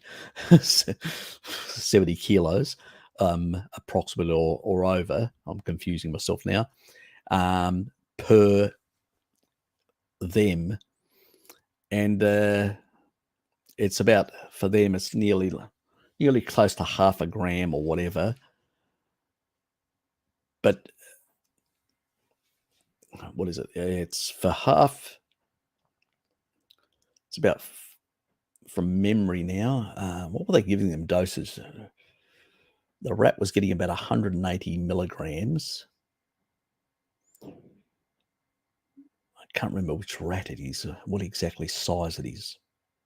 It's somewhere in one of my, look, some of the studies that I've actually shown, I actually show the rat size in comparison to the actual dosage and all that. It's approximately around there. Most of these studies are between 10 grams for humans that are in that sort of middle range, 70, between 60 to 80 kilos. So let's just do this properly because I'm not doing it properly. So 60 times 2.2, so 130 pounds, 32 pounds, 280 times 176 pounds, so 132 to 176, or 60 to 80. So make that clear, and it's between 10 grams to 20 grams for that sort of person, equivalent to the rat. I calculated it ages ago, and it depends on the study and what they're looking at. And it sorts out the fibrosis, the damage and stuff like that, and over time. But it takes equivalent about 3 months, sometimes 4 months. And that is equivalent, the 3 months that most of the studies were for, 9.83 years. So, yeah. So definitely, yeah, it's not a short-term thing. Now, obviously, citrulline does play a role as well, helps as well, because it actually increases vasodilation, it increases nitric oxide. It helps improve the vascular-tree, the function of the vascular tree, and that's important as well. Lowers blood pressure as well, which helps. And remember, both taurine and citrulline lower blood pressure. So when you combine the two, make sure you're not on blood pressure meds or get off them very fast, because you definitely may end up in hospital otherwise. So yes, be very, very careful.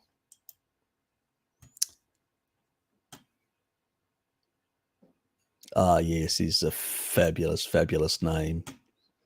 Likes to piss on everyone. I think I can finally get my dad to pay attention to someone carnivore like Harry, because his based understanding of the world as well, also Greek. Stick together. Okay. That probably helps.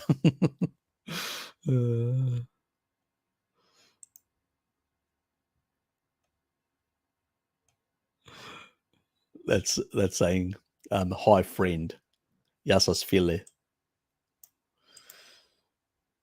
George. Craving freakish amounts of citric acid. Can you just tell him about that video that I did about craving citric acid? Yes. Because there is the relation to iron as well. But yeah, could be that, maybe also the oxalates. I think the key thing here is when you've got that, you've got iron absorption issues. That's what's really happening. So even though you're eating plenty of meat, you've got iron absorption issues. I suspect a gallbladder issue. Yeah. Interesting. Yeah. So you've got some sort of gut derangement. And I've got a whole lot of videos covering a lot of that sort of stuff. So go and take a look at it. And the other thing is, you may need to consider a consultancy with Bart Kay in terms of some of that sort of stuff. And he can sort of help you sort of manage that sort of stuff as well. Or you can drop me an email and I'll give you a few pointers as well. But sometimes it takes time. It took me to sort out my gallbladder. It took me on and off about 2 years. It wasn't pretty either. It was bouts of diarrhea and constipation and all that, and all sorts of bloody issues. And I had sludge. So it wasn't basically only Like Dad had a big gallstone, popped out, and he was fine after that. That was my reply to Dad. I'm fine. I don't have any gallbladder issues. But in my case, I had sludge. And so I had a lot of fun for about 2 years. Oh, it was lovely. Yes. Yes, I should write a book about it. It won't be a bestseller, but it may get it off my chest. Alberto. Harry, I went keto carnivore a year ago and went downhill from there. We're feeling completely fine before doing it. I always feel muscle weakness, twitching, and I have congestion issues. It sounds like you've got a gallbladder issue, a digestive issue generally, and stuff like that. And you've probably also got, because you're not absorbing things properly, like minerals and stuff like that, you're not absorbing things properly. As a consequence, you are not regulating your electrolytes properly either. So having carbohydrates was just masking it due to high insulin. And so, I mean, if you look, I remember the video that I did about the low-fat diet that Walter Kempner did. You know, the one, the chat on the nutritional stuff, the nutritional guidelines that I did with Pim Johnson. I do have a playlist for that. And I actually cover this quite clearly. He only had to supplement iron.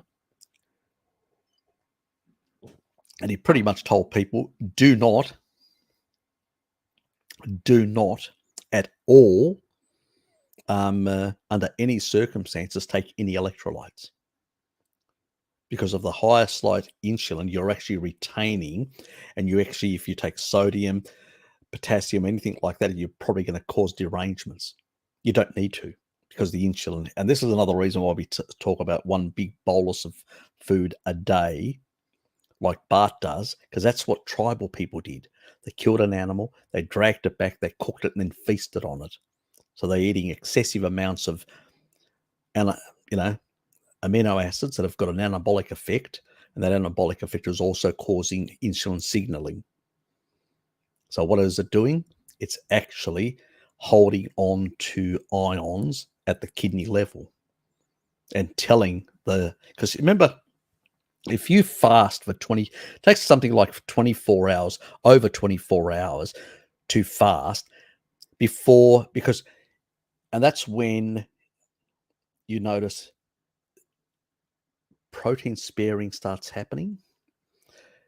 Ketone production starts increasing, and glucose sparing starts happening because insulin is starting to come down. Got it? So that's why you can go from one meal, big meal, to every 24 hours and maintain that system. But if you go very low or spread out the meals because you've got problems because you're actually saying congestion problems and stuff like that, so you're probably actually spreading out your meals because you can't eat a big meal a day like a tribal person can. The consequence of that is you're ending up causing yourself the problems because you're not getting enough of a spike in insulin. And so these are sort of the twitching and all that. It's a giveaway.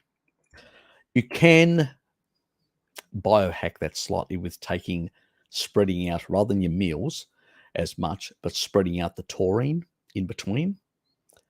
And so what I usually get people to do is I'll get, with every meal, because they may have 3 meals a day, smaller meals, because they can't handle bigger meals, I'll get them to supplement leucine and like 3 grams minimum, and taurine, because one, it regulates the electrolytes and maintains homeostasis, so you dump less, the kidney level, you're regulating ions and recycling better with the taurine. Plus with the leucine, with every meal, you're spiking slightly insulin, not a lot, but enough to basically hold on to the ions and deal with the problem until you can actually resolve what's actually driving it. And it usually is digestive issues, like your gallbladder's not functioning because you're on a species inappropriate diet for most of your life. And as a consequence, you've got these issues where things are not functioning properly. And it's usually digestive issues that then causes a whole lot of other things. Kidney issues, cause a whole lot of electrolyte issues, malabsorption issues, deficiencies, and stuff like that. And it's usually the gallbladder, stomach, gut issues that have not been resolved fully. And just going on a carnivore diet will do it, but it'll do it after a couple of years. And we like to accelerate it on this channel. And we like to use strategies like taurine, using strategies, a whole lot of things like the B vitamins and all sorts of things, funny things, to basically rearrange our gut microbiome, re-regulate our gut microbiome, fix our stomach acidity, sort out our gallbladder, these sort of things, in order to get things working properly again. And then you've got less of these problems. Also having diarrhea, constipation. Yep, like I had. It's gallbladder. It's a giveaway.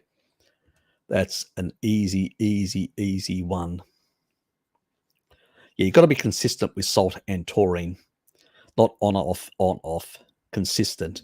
And I would, in your case, you're probably doing smaller meals because you can't handle larger meals. I would be considering taurine, and because taurine also can raise insulin as well. Yeah, something some people don't know. It does. So it has certain anabolic effects. Not a lot, but it may be just enough at the kidney level to prevent the loss of minerals and having then twitching and all that, because you're losing electrolytes. So it's that combo effect. Anyway, yeah. As I said, that's why people go back to carbs, because they haven't resolved their issues and then just mask their symptoms. The symptoms are still there. They've still got a gallbladder issue. They've still got a stomach issue. They've still got all these things, and they're still not getting enough nutrients through. They're still going to be deficient over time. They're still going to have health problems. You really have to fix the organs that are playing a role in absorbing stuff, in dealing with things, guys. It's just, otherwise, yeah, it's not going to work.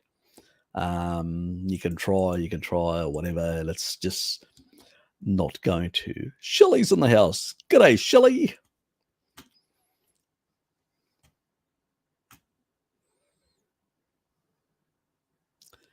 Anyway, where were we? I get excited when Shelley's in the house. Anyway, and Richard as well. Not to basically downplay his importance to this channel. Yes, a fine gentleman from the country of New Zealand, or as we call it, Kiwi land. Yes, where animals are treated with a lot of love.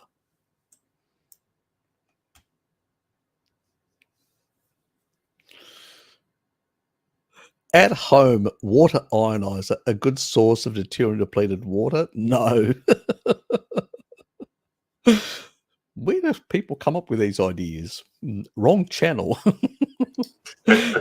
Oh God! Someone tell me an easy way to do isotope separation, please. I'm totally not going to use it for nefarious purposes. Yeah, get a tube, a very long, high tube, and the fractionation of water as it goes up, the heavier ions, heavy water is at the bottom, light water is at the top. That's how they do it.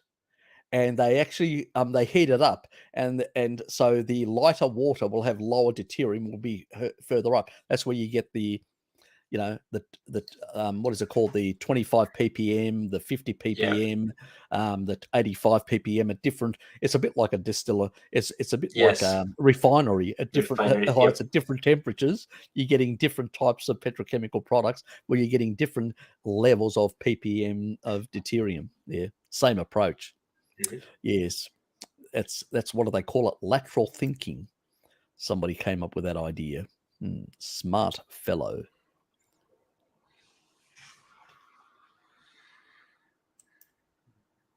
There you go. I've demystified it for all of you. But have you heard of this this sort of nonsense? It's because I hear some people saying that you can like filter it out or something, but it's like if you don't understand what's going on, because the water molecules are basically the same. Look, there's going to be like a deuterium in the heavy water molecules, maybe two, but it's essentially the same molecule. It's part of the liquid. It's another stable isotope of hydrogen.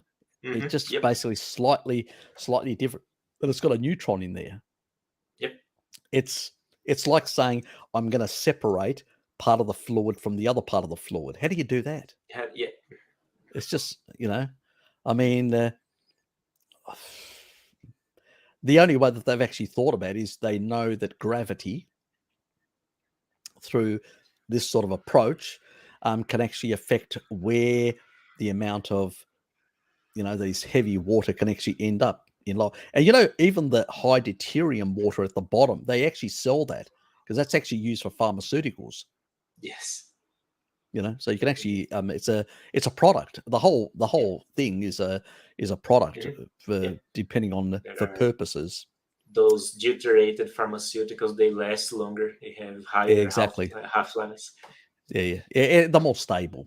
It's a bit like our own collagen structures need a certain amount of deuterium to give them rigidity and stability. So, it has its place, not in our mitochondria, but in our collagen tissue. That's why you still need between 100 and 130 parts ppm. Above that is an issue. Below that is an issue. Yep. Prolonged. It's like prolonged fasting. You're going to have collagen breakdown. So, yes. Anyway, Georgios Lewis. Notice big improvements in my dry skin and fatigue after supplementing with creatine daily. Yep. What it does is it holds on to water in the cells. So that's where you're getting that is. Also, when you actually take in whether you're going through the tryptophan or the niacin pathway for NAD. So if you're eating piggy, you'll pretty much use more the niacin pathway, and produce more NAD precursors from that pathway to improve your redox potential. But the end product that comes out of that through the salvage pathways, that nicotinamide, that also has the ability to hold on to water. So, your classical, a lot of people that have got dry skin, the easiest supplement and the cheapest supplement, because people don't want to take creatine, because the reason why they don't want to take creatine is they don't want their cells or their body being more bulgy, especially women. And so they will say, well, I don't want to take that because it sort of holds onto too much fluids into my in my cells, and I look a bit more bloated or a bit more larger or whatever, women vanity. And so I usually say, well, take nicotinamide, so that's an easier way of holding on to enough hydration to create plumpness and improve skin hydration without over. But yeah, for men, not a problem. You just look more muscular, so it's a better look. They look bigger. Not bad for a 50-60-year-old. Still excites some of the ladies. I mean, some of the ladies, they're limiting as you get older. The crowd limits. That flag wave for you. It's sort of somebody noticed. Yes. Anyway, keep your paws clean, people. Thanks, Nathan. I'll try and do that.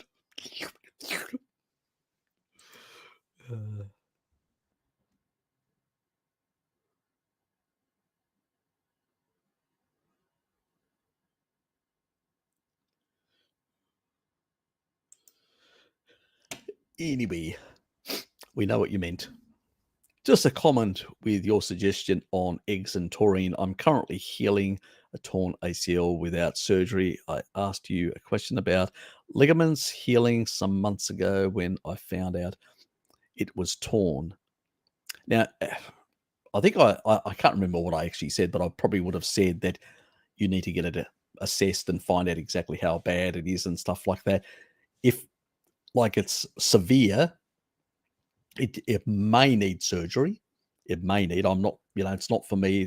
I can't give you medical advice, George. Simple as that. All I can say is that we know from high doses of taurine and eggs. Eggs are very important for connective tissue. Like burns victims, they used to give them massive amounts of eggs in the past before they came up with all the drugs they give them now. And a lot of other athletes that used to have a lot of ailments, they used to consider shitloads of eggs. And they've got a lot of sulfur. Keratin binding.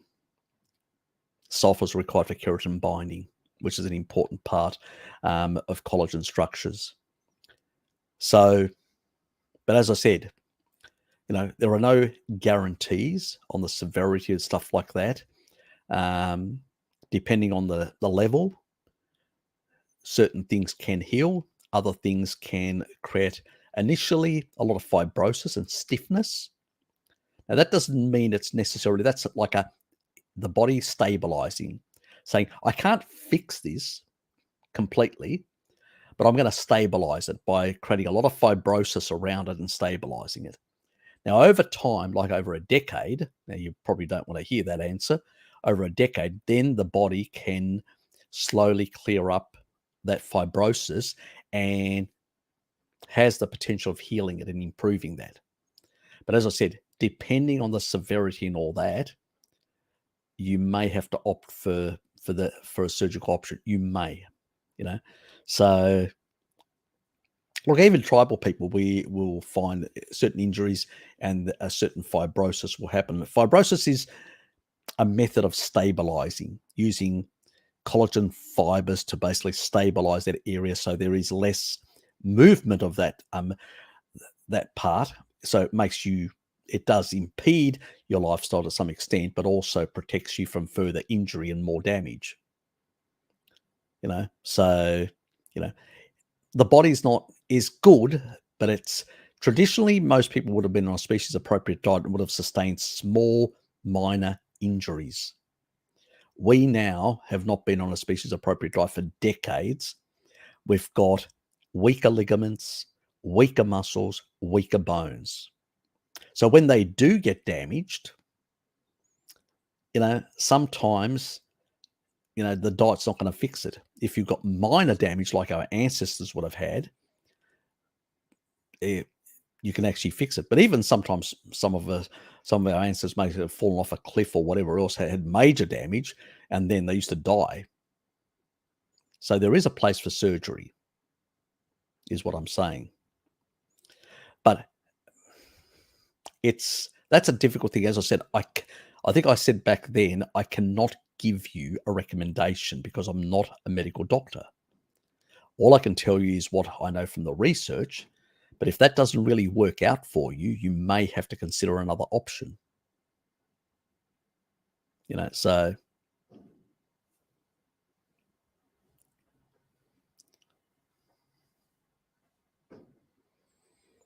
I believe without extra trauma, lacerations, ligaments can heal fully. Yeah, look, if it's not severe, I don't know how bad it is. So, okay, so it hasn't completely ruptured. It's not fully ruptured of the ligaments. Okay, it doesn't tear.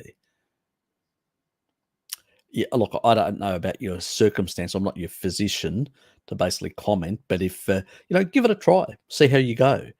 But don't expect miracles to happen immediately either. So you've got to be realistic about the time frame. It does take some time for things to heal once they get damaged.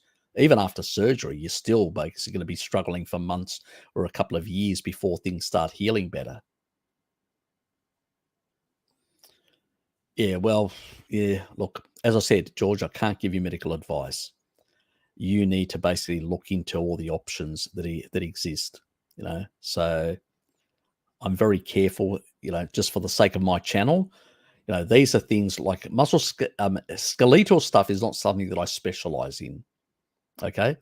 All I've done is brought to my channel information about the healing of musculoskeletal structures with taurine and stuff like that. Things where they've done experiments on rats and they've actually shown that it does work. But it does take up to a decade, 3 months. So it's equivalent to a decade for a human. So I've never promised an immediate cure or quick, rapid healing, because that's not going to happen unless you believe in fairy stories or, in things like that, which I don't.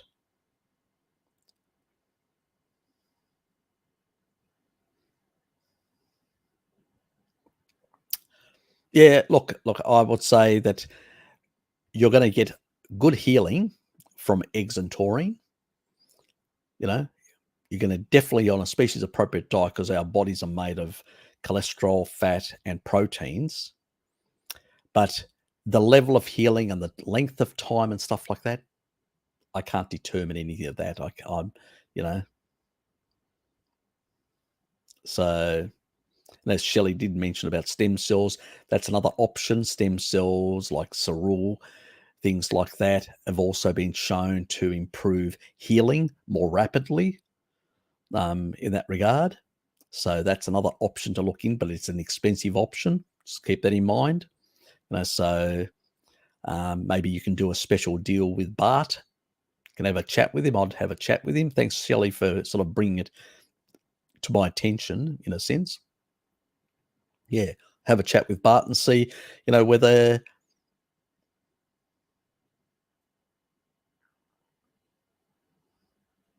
No, look, Alberto, I didn't say that your problem is masked by... You can mask it by carbs. That's why you felt better in the past. But you've definitely got, gastrointestinal issues. You definitely have issues with your digestive system.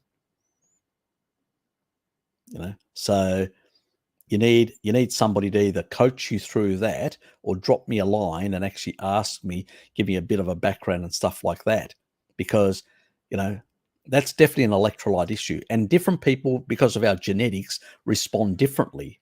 I'm giving you an option and saying try leucine and taurine with your meals. You can handle a big meal. But if you can handle a big meal and you're having a big meal and you're not, there's something else that's happening there. And you may need that, to go and check yourself with a doctor to find out whether there's any other issues in your body. I can't from Hobart work out and diagnose you from a distance. That's just impossible. You need to go and see a doctor and actually get assessed properly in that regard. Because we can't, we have to be honest, we can't do it from a distance. We can just give general recommendations on live streams, and we can, talk about the science and stuff like that. But a number of people will have, differing things. And the reality is that over time, things will either improve or get worse for a whole lot of reasons. And so it's really hard to do it from a distance, Alberto. You're welcome, but yeah.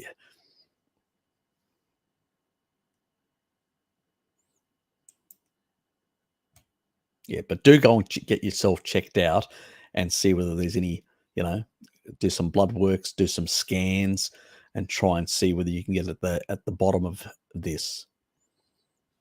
And possibly even consider consulting with somebody who deals with these problems on a daily basis. So it's not something that I do. I only deal with sort of like cancers and other things like that. I focus on because that's where I've cardiovascular issues and stuff like that, not on other things.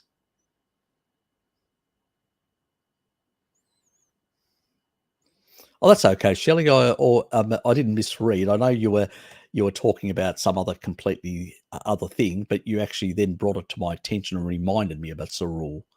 So yes, Yes, it was like a cue card. It doesn't tell you, it didn't say, but just say stem cell, obviously cerule is the product.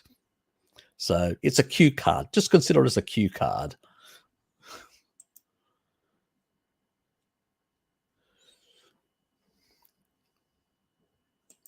Yeah, him and Necro Kitty are the two illustrious generals of the Meat Militia and in charge of the Discord. Phoenix compilation. Good to see you, mate. How are things? Any advice on laypersons trying to interoperate studies, especially those with complex statistics, or should we leave that up to Bart? Look, anybody, for the layperson, I would say that it's not an easy subject matter, especially if you're coming from an environment where you haven't dealt with data. See, I deal with data, spatial data, so I come from a background which is deals with statistics. I mean, I even have to provide statistics to the Australian Bureau of Statistics, the ABS, for spatial information related subjects matters. So I know what they require in terms of statistics in their models and whatever else. So, and Bart's, he's actually even better than me when it comes to statistics, because he's actually studied academically. It's one of his major degrees, academic degrees as a professor. So he's got advanced degrees in cardiopathophysiciology, in statistics, applied statistics, sports physiology, nutrition. So he's got in these 4 fields. He's actually was an academic in these 4 fields as a professor. So that's how he worked. I mean, he's even trained, cardiothoracic surgeons on, cardiopathophysiciology. So he's a very smart, very cluey man. He understands complex statistics. My level of understanding is way lower than his. Let's put it that way. I have enough to basically be dangerous, as I say it, that I can actually know, I can spot the bullshit. I can notice that something just doesn't, is incorrect. The data doesn't match what they're actually, the numbers that they're actually giving. Or there's an inverse relationship that I notice and I go, well, hold on, they're claiming this, but here in their own data, they're actually showing an inverse relationship. You can't have an inverse relationship and then claim that this is factual, because the moment, even in an association, you have an inverse relationship, it means that it's not always the case. If something's causal, it has to always associate.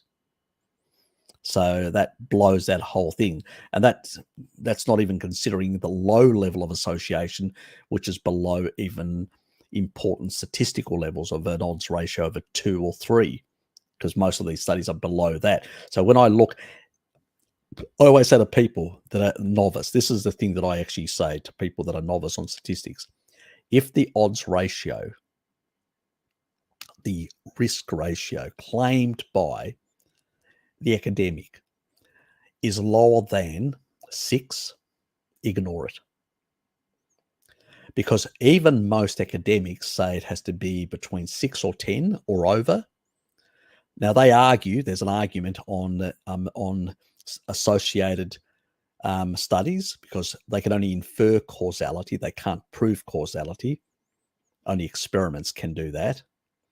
So even the cancer stuff with tobacco, it had an odds ratio of 10 to 30, with an average being 20, which is massive. Where what's the odd? That's thousands of percent. And that infers, does not prove, but infers causality. That the likelihood it could be anything else is unlikely, because it's so strong, the relationship. And there's no inverse.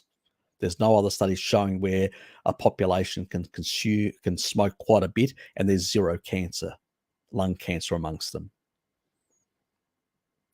So, but at the moment you've got an inverse relationship, and there's, on most other research, there's plenty of inverse relationships. It's bullshit. It's like the one that I did with, remember the meta-analysis, that Ian bloke who was talking about, LPS. Yeah, endotoxemia. Well, the saturated fat, the high quality study showed the complete inverse. So all the poor studies, which were crap studies, were showing, yes, there is something there.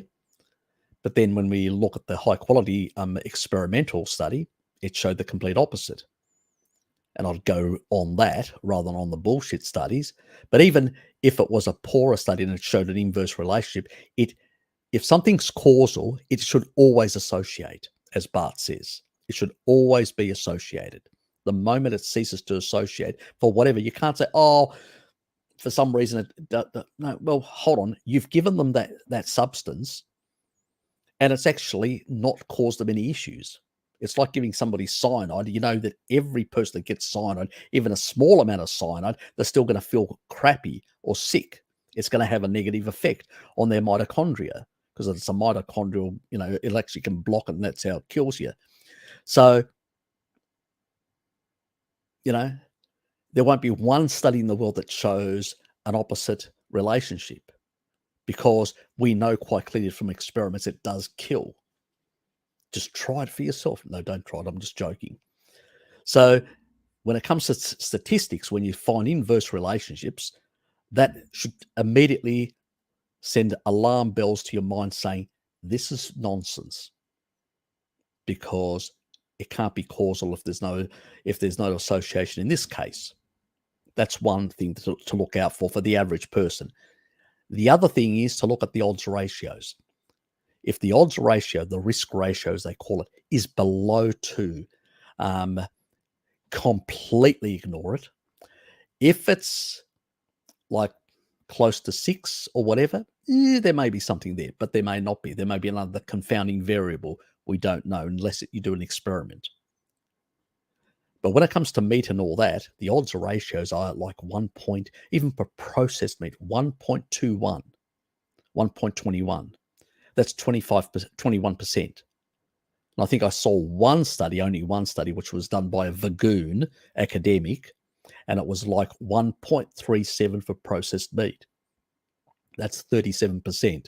Sorry, 1.37. Yeah, 37%. And even there, it's below the 2, the threshold for a hypothesis. For a hypothesis, it's between 2 and 3, let alone. So you can actually do a hypothesis at that level and then say, I've got a ratio of 2 to 3. I'll put forward a hypothesis. You aren't allowed to put forward a hypothesis. And this nonsense where they say a risk ratio, it's not a risk ratio, it's an associated ratio. That's all it is, an association of a strength of association. And it's a poor strength of association. So it's just nonsense. That's the stuff you should be looking at. If you see something like 10, an odds ratio of 10, I would pay notice to that or over. But if you're down to 1 point something or whatever, that's just nonsense. When they say, oh, it's 37% in an associated study, that's an odd ratio of 1.3. That's all it is. It's nonsense. You can't even generate a hypothesis. But if they say in an associated study that it's like 1,000 or 2,000%, I'm going to pay notice to that. That's the way to discern. So when you hear on the news that somebody says, "Oh, this is associated by 30% increase in risk of this," ignore it completely. It's nonsense. But if they say it's 2,000% and all that, I'm going to pay attention to that. Got it? That's the difference. So even laymen can work out that simple thing. Remember, when they talk about the odds ratios and convert them to percentages, it's from 1, which is the baseline. Anything below 1 means positive, that it actually has better outcomes, but still associated. It could be just statistical noise unless it's like a negative of 10 or 20. But on the other hand, and then they fabricate it even for those animal foods deliberately. because they use the ORAC. That's just another whole thing. I have to make a video of that. And you'll actually see they use these ORAC values and all these other nonsense to deliberately weigh things.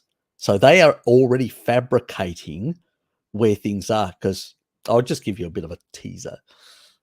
ORAC value talks about the antioxidant level. So something that's a plant that's got high vitamin C, even though it can generate shitloads of oxalate, they'll say that that has got a high ORAC value. So immediately in their statistics where they do adjustments, guys, fabrication adjustments, when they do adjustments, they value that plant here and the animal food that doesn't have that down here. So already, before they've even analyzed the data that they've received, they've already given it a low value. So they'll adjust it with these bullshit values, what they've observed, and they'll adjust it downwards or upwards in the opposite direction. And then they will tell you that this is what they've observed, which is not the case at all. They've adjusted it with their own biases. It's fucking nonsense. So, yes. That's why people like Bart, are really helpful in this space, because they've pulled the rug, under us. And Bart has actually said, this is what they've done to you guys. This is the bullshit. This is how they've fabricated things. This is how they've misled you. And he's made it quite clear and quite informative. So we should be happy and glad that we all came across Bart and he demystified a lot of things for us. So anyway, any thoughts on consuming raw milk kefir on a daily basis? I have no problems with it, John. I usually, do it on and off now and then.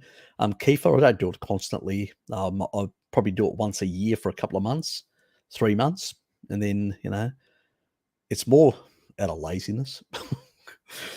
Tribal people do. I know that Maasai do a fermented dairy product, which they occasionally have now and then. I don't know how often and stuff like that. So,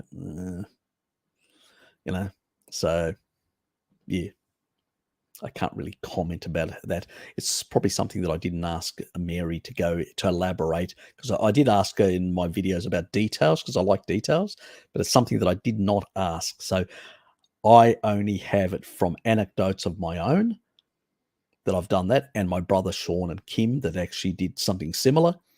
And my younger sister also did a bit, and she actually really got good gut improvements. So yeah, that's all I can say, because it does bring the lactobacillus strains back in and a whole lot of other things, and it does improve. I know Necro Kitty did that protocol with kefir as well, and she saw big improvements. You can actually struggling. Yeah, go ahead. You can actually find. I was actually doing some research on the kefir and stuff, but you can actually find the story of a guy. His channel is just about IBD and Crohn's disease. He's not even a carnivore or anything, but he had this like trending video where he said that he had tried raw goat's milk kefir the first time. He did a 5-day ferment, because he was really afraid like having dairy. He hadn't had any dairy for like 20 years or something, and he noticed that it really helped him, and he's been doing that ever since. So it can be really powerful. Yeah, it can be. And the thing is, with raw milk also, you're going to have more lactoferrin, which, everybody knows about interferon, which is part of the immune system. Well, it does increase interferon. It also, when you're looking at goat's milk in particular, there are some advantages with goat milk. It does have slightly higher levels of both short-chain fatty acids compared to cow's milk, and also some of the composition of the medium chain triglycerides are not exactly the same as the ones in coconut milk or coconut product fat or whatever, which is a good thing. They actually tend to be the ones, some of the other ones that are less problematic. They produce less ketones, and that's why people go, I'd rather coconut. Yeah, fine, whatever. But they're less allergenic in a sense. So I prefer the goat part, and it's actually a much better profile. It's closer to human milk in its sort of medium chain, long chains, and short chain fatty acid type profile. And so I think it is a much better kefir for people that do have that. And I can relate to something like that as well, because my early stages when I was doing some kefir, I was using goat milk, and I was making jokes about it. The Greeks love goats and all that sort of stuff. You remember all those jokes that I made. I think you actually made a little image of me as well with goats. Yes. Anyway, I do remember those jokes, those pleasant times that we had. Yes.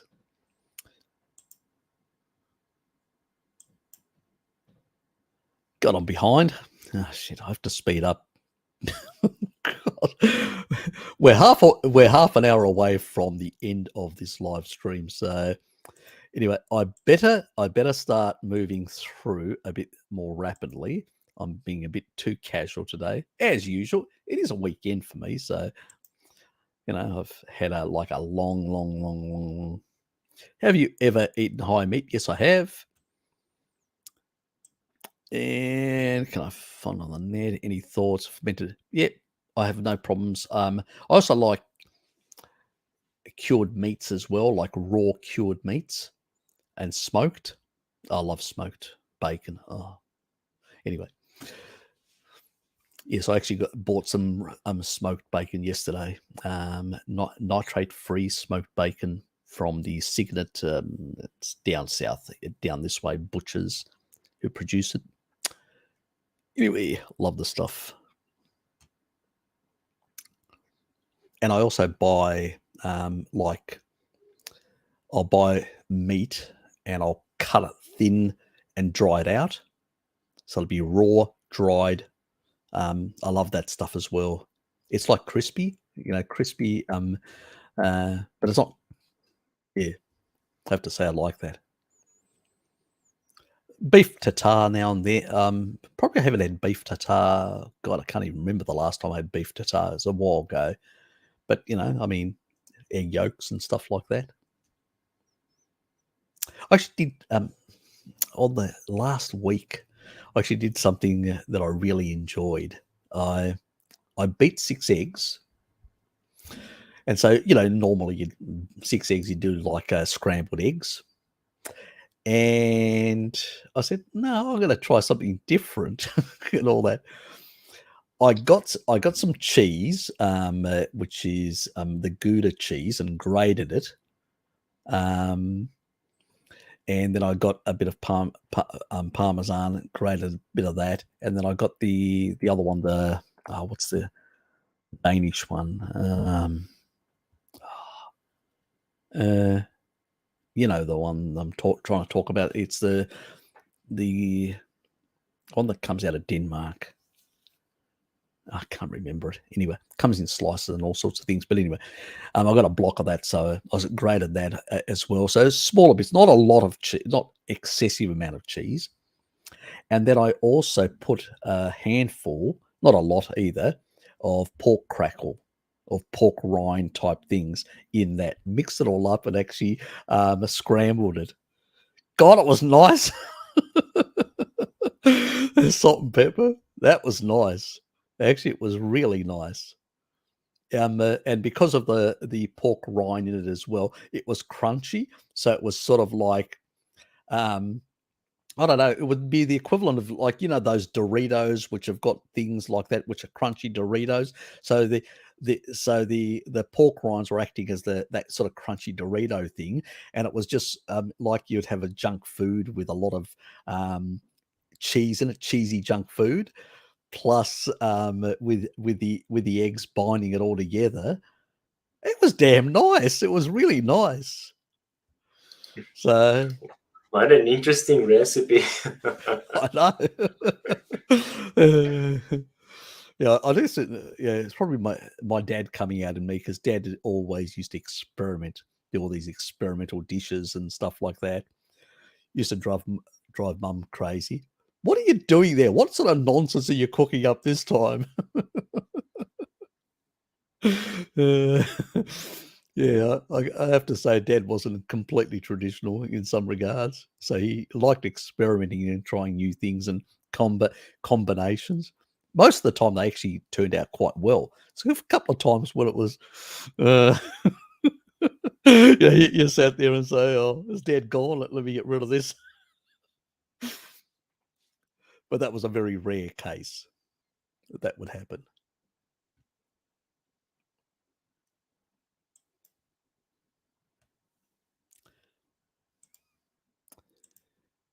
Anyway, oh yeah, we covered all that because he left messages further down. Yep. So we'll move on.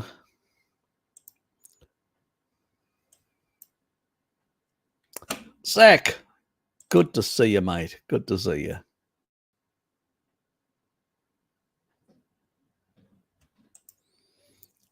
I feel unstable at times. I never had it checked out through or done rehab. Better diet seems to help. Yeah, but sometimes it's always a good idea to find out exactly the severity, and stuff like that. And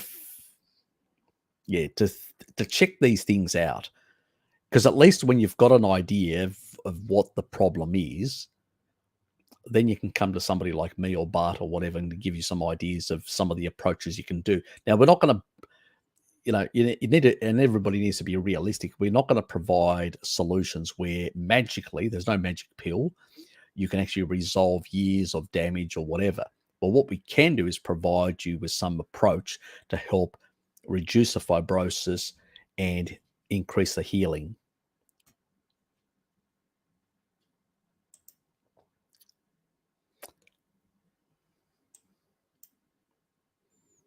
Yeah, Dad noticed a bit of relief for his arthritic left knee, is it? Yeah, I think so.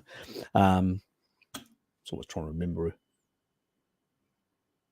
No, it's his right knee. Yeah, that's right. I'm trying to remember which way he actually, with his walking stick, So his right knee, he has, with MSM, he actually noticed improvements more than taurine. So, because remember, the biggest problem with taurine, it does get used for other things. The body just sucks it for other purposes, for methylation, for all sorts of detoxing, for running all sorts of systems, regulating a whole lot of systems. And so that's why you have to go to the very high doses to get any therapeutic effect. But on the other hand, MSM gets spared as a consequence. And because it actually has that keratin binding, it's really good for hair, really good for skin, really good for nails and stuff like that. But also it seems it improves the sort of like joints and hyaluronic acid status and stuff like that. It seems to do that as well. So yeah, he's always moaning, "Have you ordered my MSM?" "Yes, I have, Dad. It's coming. It's in the mail. It got delayed." This was last year when we had the iHerb situation where it was, I had to give him my stash. I just had to, I go, "Here, Dad, just take all my stash until that comes," because it got delayed by something like 2 months. I had to wait before I could get anything for him. So, and he was hounding me for MSN. So he actually came around to my place and actually said, "I'm running low." And I go, "Oh, okay." I grabbed out of the cupboard one. I go, "Here you go, take that when you go home." So, yes. I should call him one of the a raider of the Lost Ark type, so he raids my home if he needs something, or me. Why do I feel cold while sweating from my armpits? Doesn't matter how much I eat or fast. Well, fasting is definitely going to make you colder. Mostly happens in the morning. Look, some people do suffer some level of peripheral issues in that regard, and so they can have like their core can be warmer than their extremities. That can be a thing, but there can be, that also can mean that there may be some underlying neuropathy as well. It could explain the twitching that you're actually getting as well, as peripheral neuropathy can cause twitching. And so you did mention twitching earlier, so that can actually also affect the extremities as well, circulation in the extremities. Some people have taken citrulline, and they've improved their circulation, and they feel warmer in the extremities. So that was a Russian lady that I know, and she took citrulline to improve her circulation of her vasculature, and she noticed improvements in her periphery. So that's another option. Yep, L-citrulline for people out there.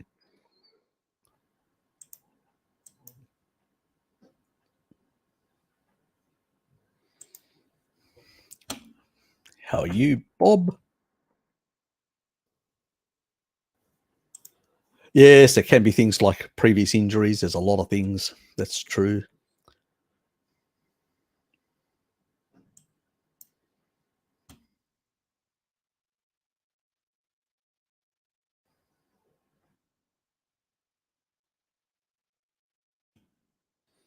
So you locked people up in a lab. Good for you. Just send me the info. I'd love to look at it. Stuff that I may have not seen. You've got, I think, Lucky's put for Alberto, put my email address in the actual chat. So just grab that, Adrian. I'd love to look at some of the stuff. Always interested in looking at mechanistic studies.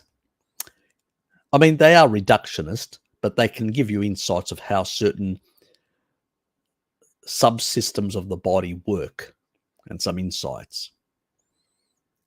From there, you've got to extrapolate to have an understanding of the complex interactions of all these subsystems.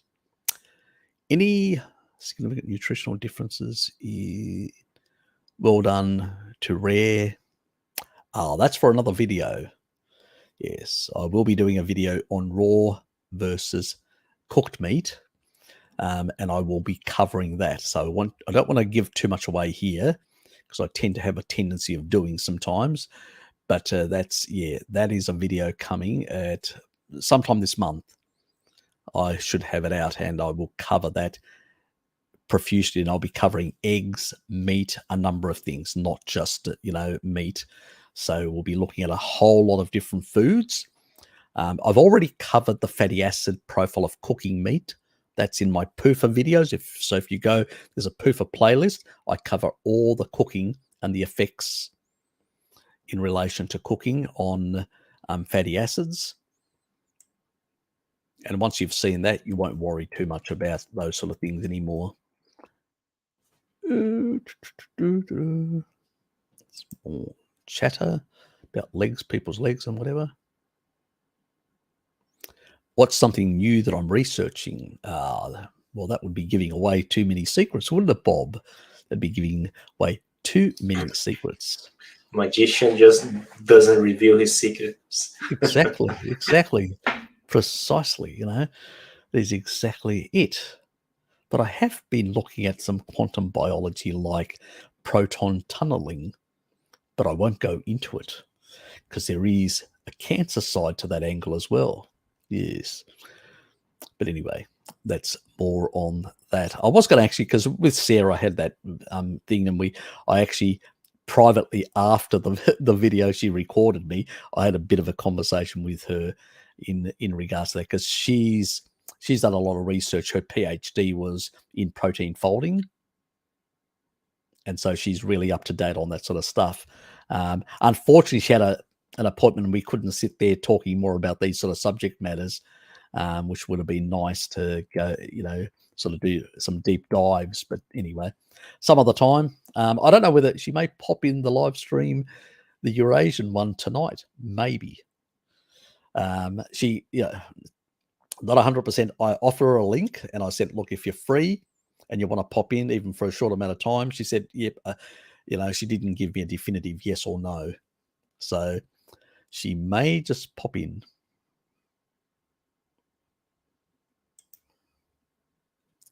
Yeah, but I am looking at a lot of things, I can tell you, Bob. I'm looking at a lot of things. There's a number of ailments that people have asked me for that are complex health issues that nobody's got a solution for. And there's, so these are things where people are desperate, really desperate. So I'm looking into these sort of things. And one of them are sort of the facial things deform you really end up very bad.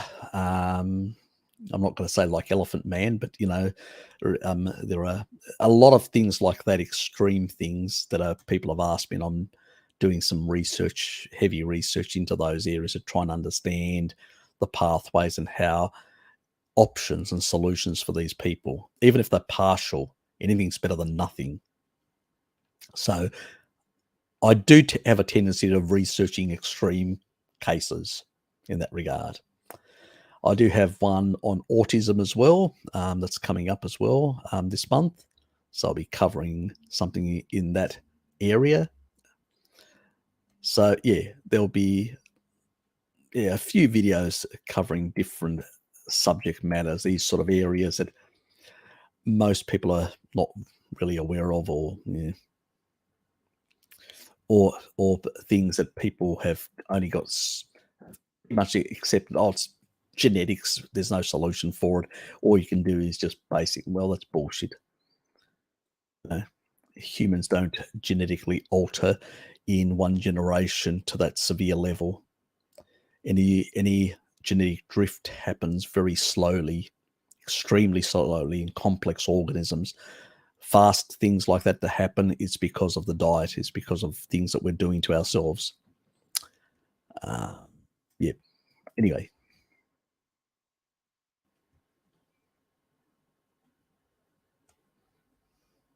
Yeah, very important. That was what I was talking about earlier about the erythritol, and very important. The type of people they're in. It can bias the results. That's true. So yeah, it depends on the design of the study. So if you're looking at solutions for people who are diabetics and all that, you need to basically make that quite clear. We've picked diabetics and we're trying a number of interventions with diabetics to see whether something helps or not, or something makes it worse or not. That's how the study should have been framed, that these people who are diabetics tend to have higher levels of erythritol. We don't know why, because that's what a true scientist would say, because they have no proof. We don't know why they have these excessive levels, and we do not know whether it is harmful or not, or is some sort of metabolite byproduct as a consequence of their disease.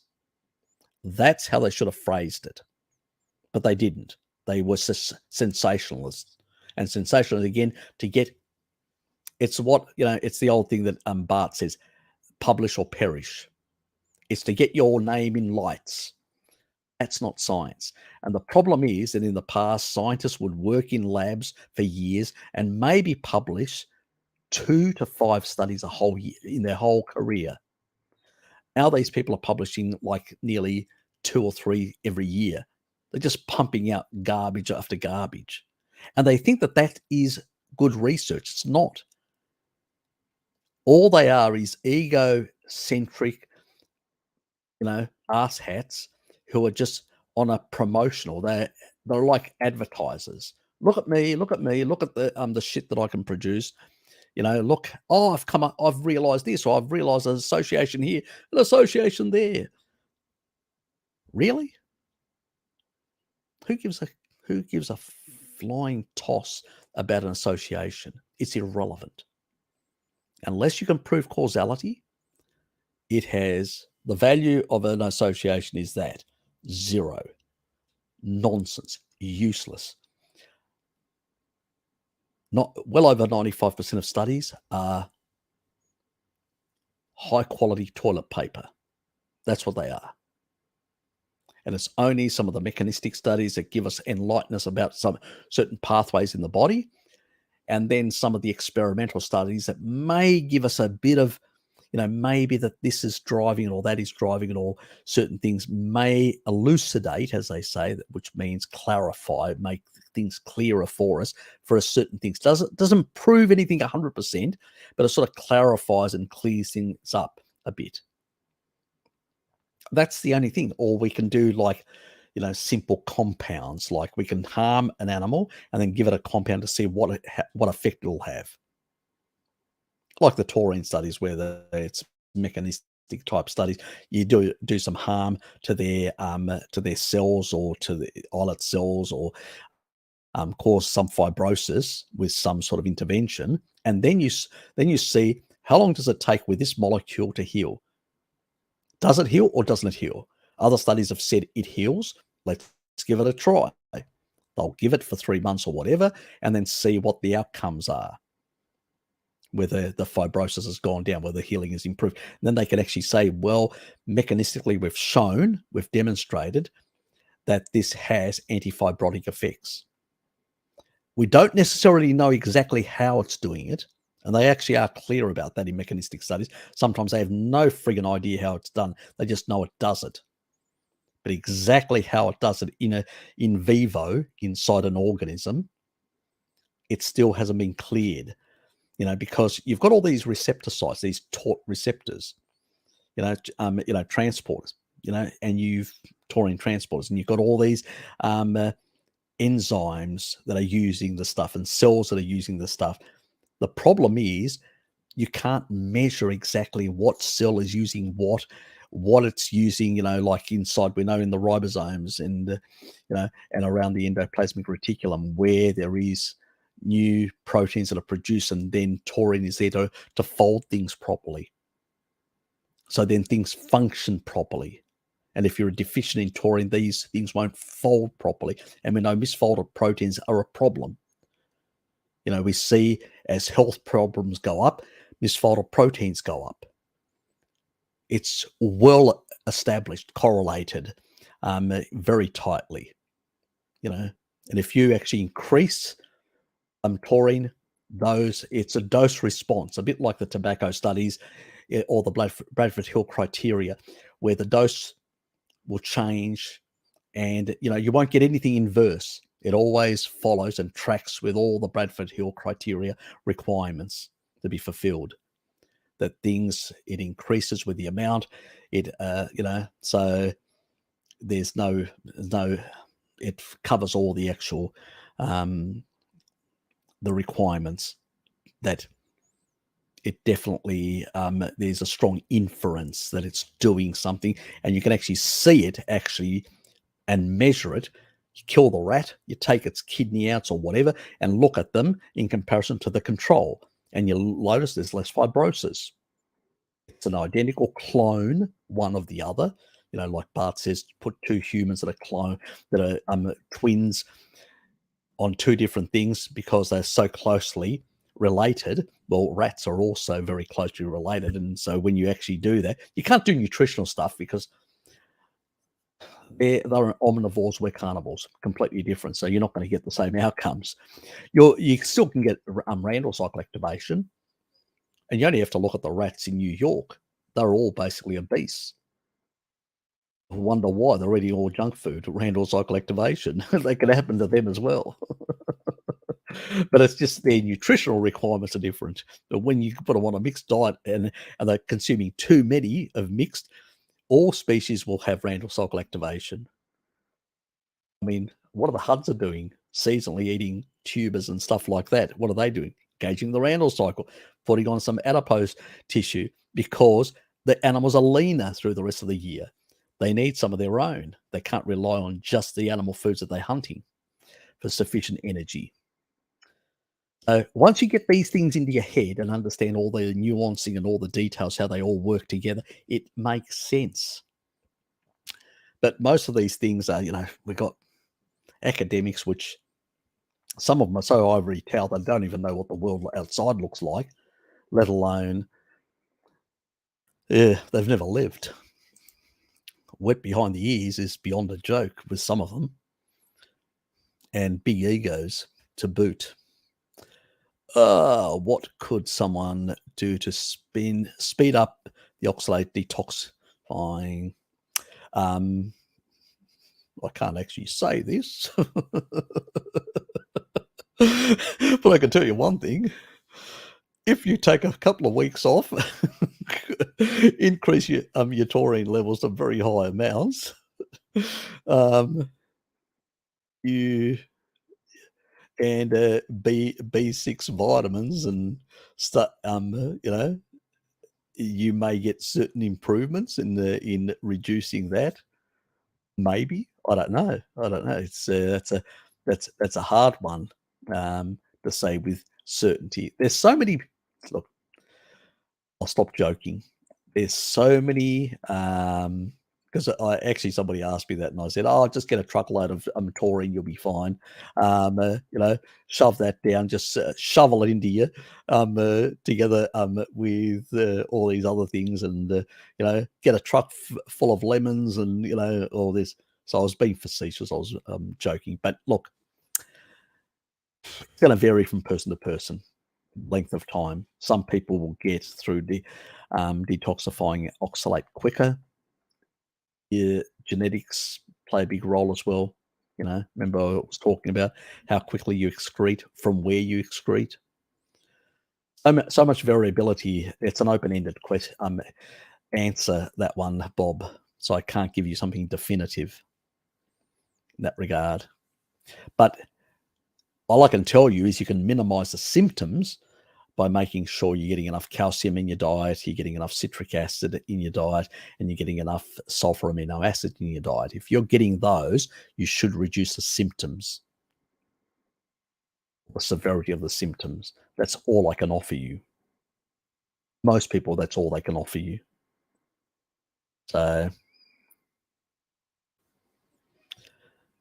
and thanks, Shelley. Yeah, and Sally Norton's got a lot of information in hers, and she provides some additional protocols, and she's actually dealt with a lot of clients with this sort of. I haven't. She's got more experience, and as I've said earlier, maybe go and see Sally and have a bit of a chat with her and get a bit of some pointers, because people like that, at least they've actually dealt with a lot of clients. They've seen. It's a bit like a doctor. Even though they're pushing pharmaceuticals or whatever, when they see like a skin lesion or whatever, they've seen so much, the older doctors in particular, just from sheer experience, they know what you've got. Experience plays a big role. This is why when Bart was actually saying that, Joey, you should not be doing consultancies, you don't have enough life experiences, you don't have enough deep knowledge, you haven't researched enough, you haven't experienced enough. You need to know your level. It's like myself.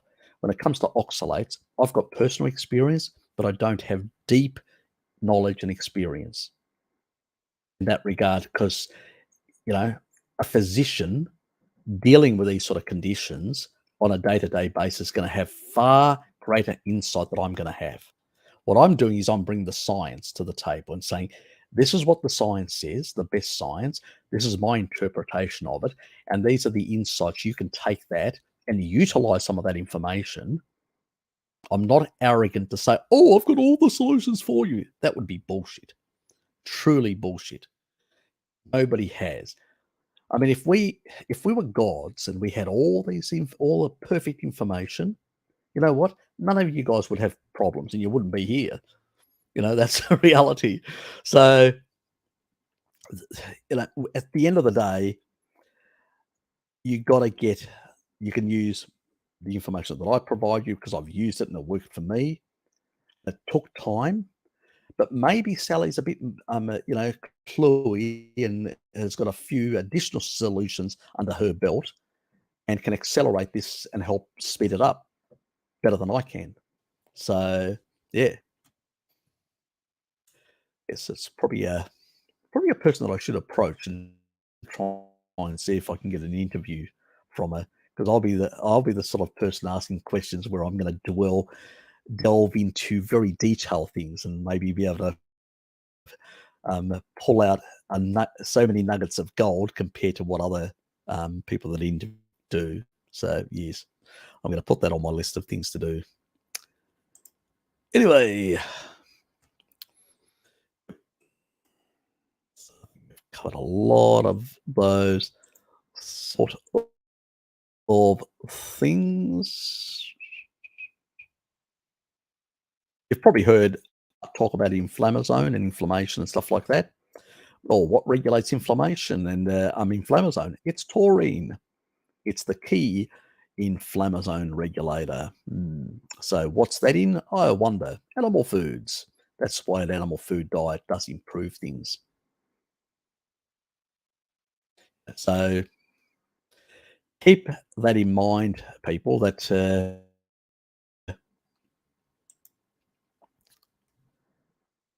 our fundamental, our base level should be the carnivore diet. That should be, our default. So if I'm looking at my health issues, my base level should be that. Nothing else. That's where it should be. You start from there, and then you biohack. That's where, because we've got underlying conditions that we've created over decades, we may have to, depending on the person, what damage they've done and in which parts of the body and what their genetics are and all these other things, then you'll make the appropriate adjustments. But just doing the carnivore diet, in many cases, if you do it long enough, like a decade, it will resolve most of your issues. Now, if you want to do it a bit faster, resolving those issues a bit faster, then you may have to look at certain protocols, like I've done with the digestive protocols and a whole lot of other things. So that's the sort of things you may need to do in terms of to get to that sort of next level in the way you go about things. So, but don't lose. If I put it, don't lose.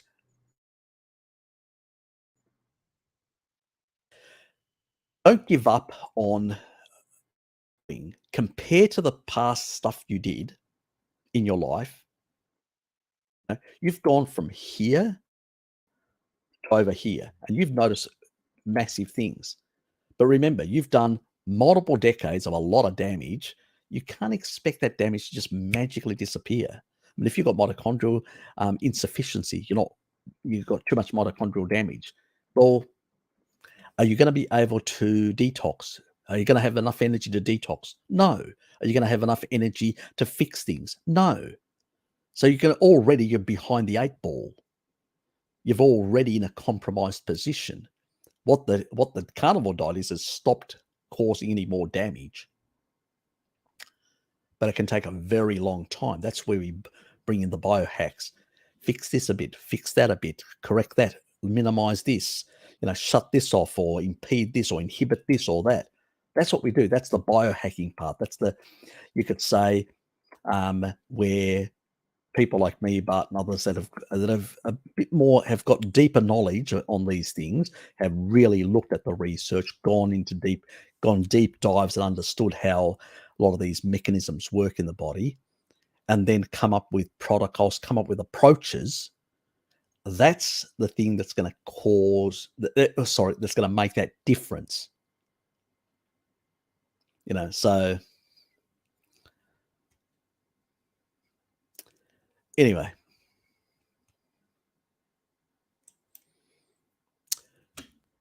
let's move on. Very overexcited on that. Talking about the past. Better. I think that's chronic something syndrome or whatever. Can't remember exactly what it is. It's sort of like, it's something similar to what they call systemic. It's like before systemic organ failure, or where you've got a lot of damage all over the body, a lot of things not working properly and all that. Look, because look, I don't believe you're there at that level. Otherwise, you'd be in the hospital if you were there. What you do have is a lot of issues around your body, and a lot of them are driven by the digestive system and all that. And so I think Lukey put up my playlist for digestive issues. Definitely go on, look at that. Go right through it and all that. First, look at that before you come back to me with questions and all that. First, try and understand how your body works and what things you can do. Write them down, pencil them down and stuff like that. So you've got an understanding. And then from there, we can make a bit of progress with you. Anyway, what would you feel instantly good eating raw meat? As I said, what do the chimps eat? Raw meat. What is their pH? Around 3. If they're eating a lot of plants, it's about 3.5. If they're not eating a lot of plants, it's about 3. Sorry. If they're eating more insects, it's about 3. And if they're eating more the males in particular, compared to the females, if they're eating, that can be down to 2.5 pH. So it's the pH level. So if you've cooked something, you need a slightly lower pH. It's like rotting animal flesh, like carcass and all that. Fresh meat is different to non, so cooked or rotting stuff. You need a better pH, in particular with fermented meats as well, because of potential histamine risk. There's another kettle of fish altogether.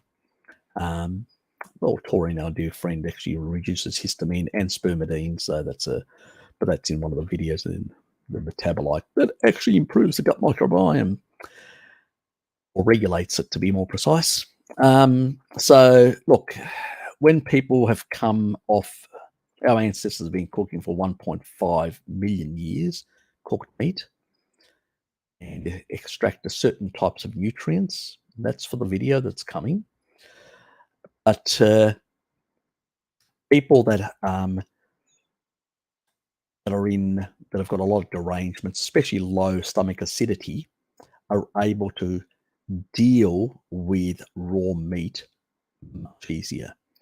That's usually an indication that people have got still a lot of digestive issues to sort out. They've still got, their proton pumps not working properly, and the valve at the top isn't sealing properly from their esophagus.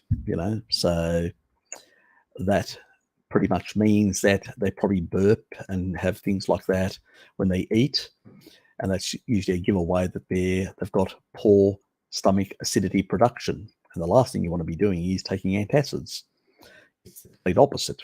You need more acid, HDL and stuff like that in order to be able to absorb things much better. So that's the only reason. It's a bit easier on a low pH, because some of the enzymes on a high pH, and a low acidity, more of the, and certain types of enzymes as well can survive and can help with digestion. And not all, in a very low pH, most enzymes are knocked out. Okay, very little survives. But when you've got a pH which is, some people, because I've been on a vegan diet for a very long time, can have pHs up to 3.5, even higher than chimps. So they've got very poor stomach acid production. So they're finding it very hard to be able to break down cooked meat. So that's the sort of reason behind it. It's not ancestral. People go like Joey and people like that. It's just, and I explained it to Joey. He just didn't want to listen. I was actually explaining it to him, the reason why it actually works in his interview, but he sort of completely ignored it. And the reason with the taurine, that you'll actually end up with more taurine slightly more you'll have in the raw meat, and that's the only thing that he took away, and that helps with stomach acidity. The proton pumps in the stomach actually are regulated by taurine. You need it to regulate them properly. And to increase the acid, you need the chloride part of it within the salt. So, if you also don't salt your food enough, that's another issue. You may not be having enough the chloride to basically provide sufficient. Because most people that have recently come into the carnivore diet, they still haven't upregulated their antidiuretic hormones to basically hold on to sodium chloride ions for the body. But that's another thing. They tend to lose more electrolytes because they also consume too much water, and because they haven't managed to train their body properly yet. That takes time. It's like doing dry fast. You can't do it in the early stages. Later on, if you're fat adapted and stuff like that, you've reduced your water intake and you've upregulated your antidiuretic hormones, then it's much easier. So you're at an earlier stage. Don't expect to be doing these wonder tricks. It's not going to happen. Otherwise, you're going to get yourself into trouble if you do that. That's why you have to understand there is a process to this. There are stages of your own journey on the carnivore lifestyle. So if you don't take that into consideration, you're going to get yourself into trouble, and then you'll claim that it's the diet. No, it's not the diet. It's basically you haven't addressed a number of derangements within your own body, and you haven't made the changes that are required appropriately, and that's why you got yourself caught out. Anyway, yeah, look, I'm not, as I said it's a combination with caffeine. I was quite clear about that. Taurine on its own doesn't cause any of these problems. It actually reduces arrhythmias. So it doesn't do anything like that. It's just the interaction with, it's like blood pressure meds and like lithium and other things, that it's the interaction of things that are not species appropriate that we put in our bodies. That's where we get into trouble. And also genetics, the what is called the enzymatic clearance of caffeine, alcohol, and things like that. So that all comes down to, again, genetics. Okay. Like tribal people have less capacity there. They use things like cholesterol, more cholesterol. That's why they have an ApoE44 to basically deal with these sort of things. They don't use as much these detox pathways. That's more agriculturalists have ended up with those genes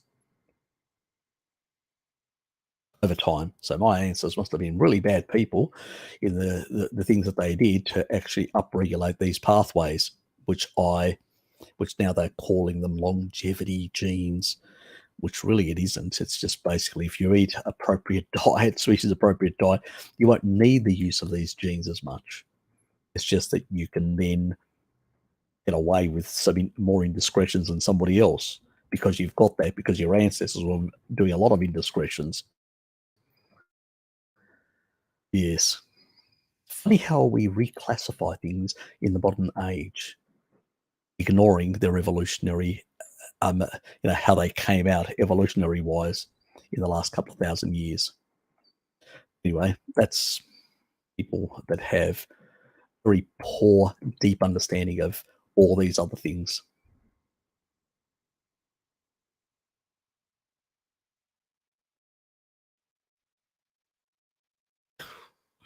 Yeah, I wouldn't go that much. That's too much water. Yes, John, thank you. If somebody's paying attention, John is paying attention. Nobody else is, but at least John is. Oh, I mean, look at Shelley. She's just laughing. I think she saw what I posted, Harry. Got an image for you, an AI generated one for you. Oh, okay. So I asked the AI to turn you into a goat herder.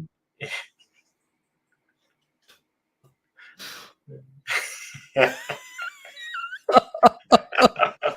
love it.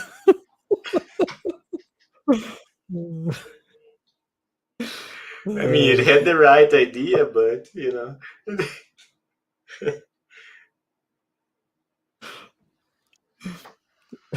What's it doing? Come on.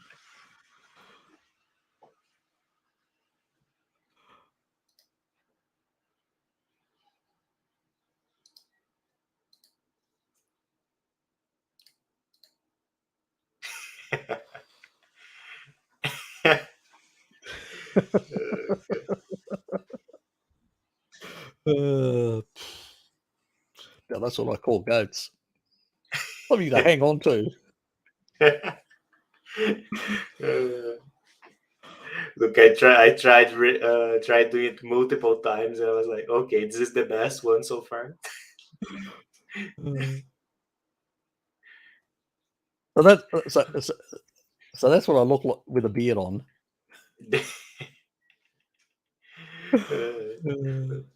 This AI art generators are scary, by the way. Oh god. Yes, they are. They definitely are. I don't know. Do the ladies love me with a beard and like that or not? I'm not going to ask the men. I don't care what the men think. It's the ladies that I'm concerned about. Shelly likes the beard. I know my partner, Mira, doesn't really like. What was that? Shelly said she likes. Shelly loves anything a bit. Shelly loves anything a bit rough. Very nice.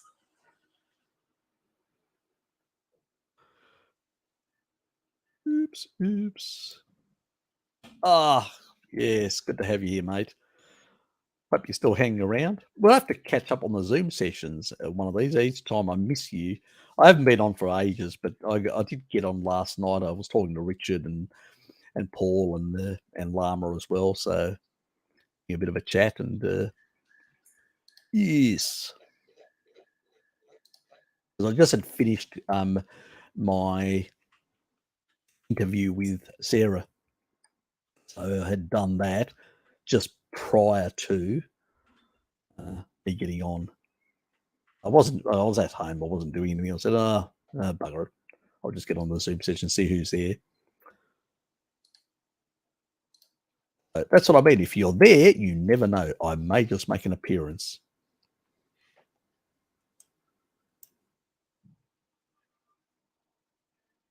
Anyway, we'll get rid of that goat herder.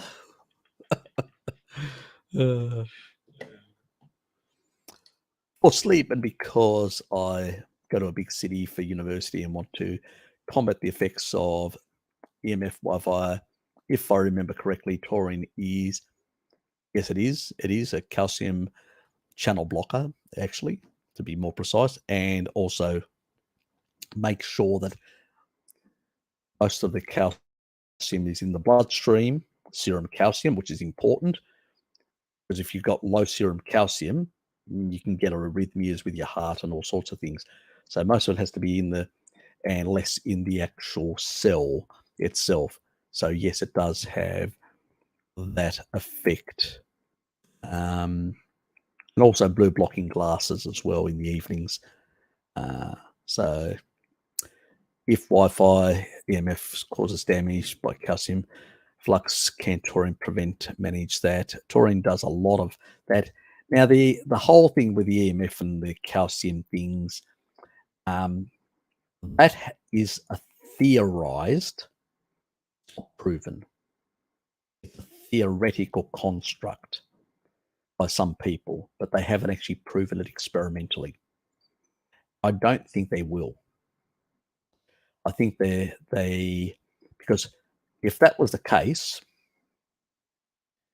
you've actually got higher blue light and some of these wavelengths that are in the non-native EMF, but also in the native EMF in the daytime, and they don't cause these issues.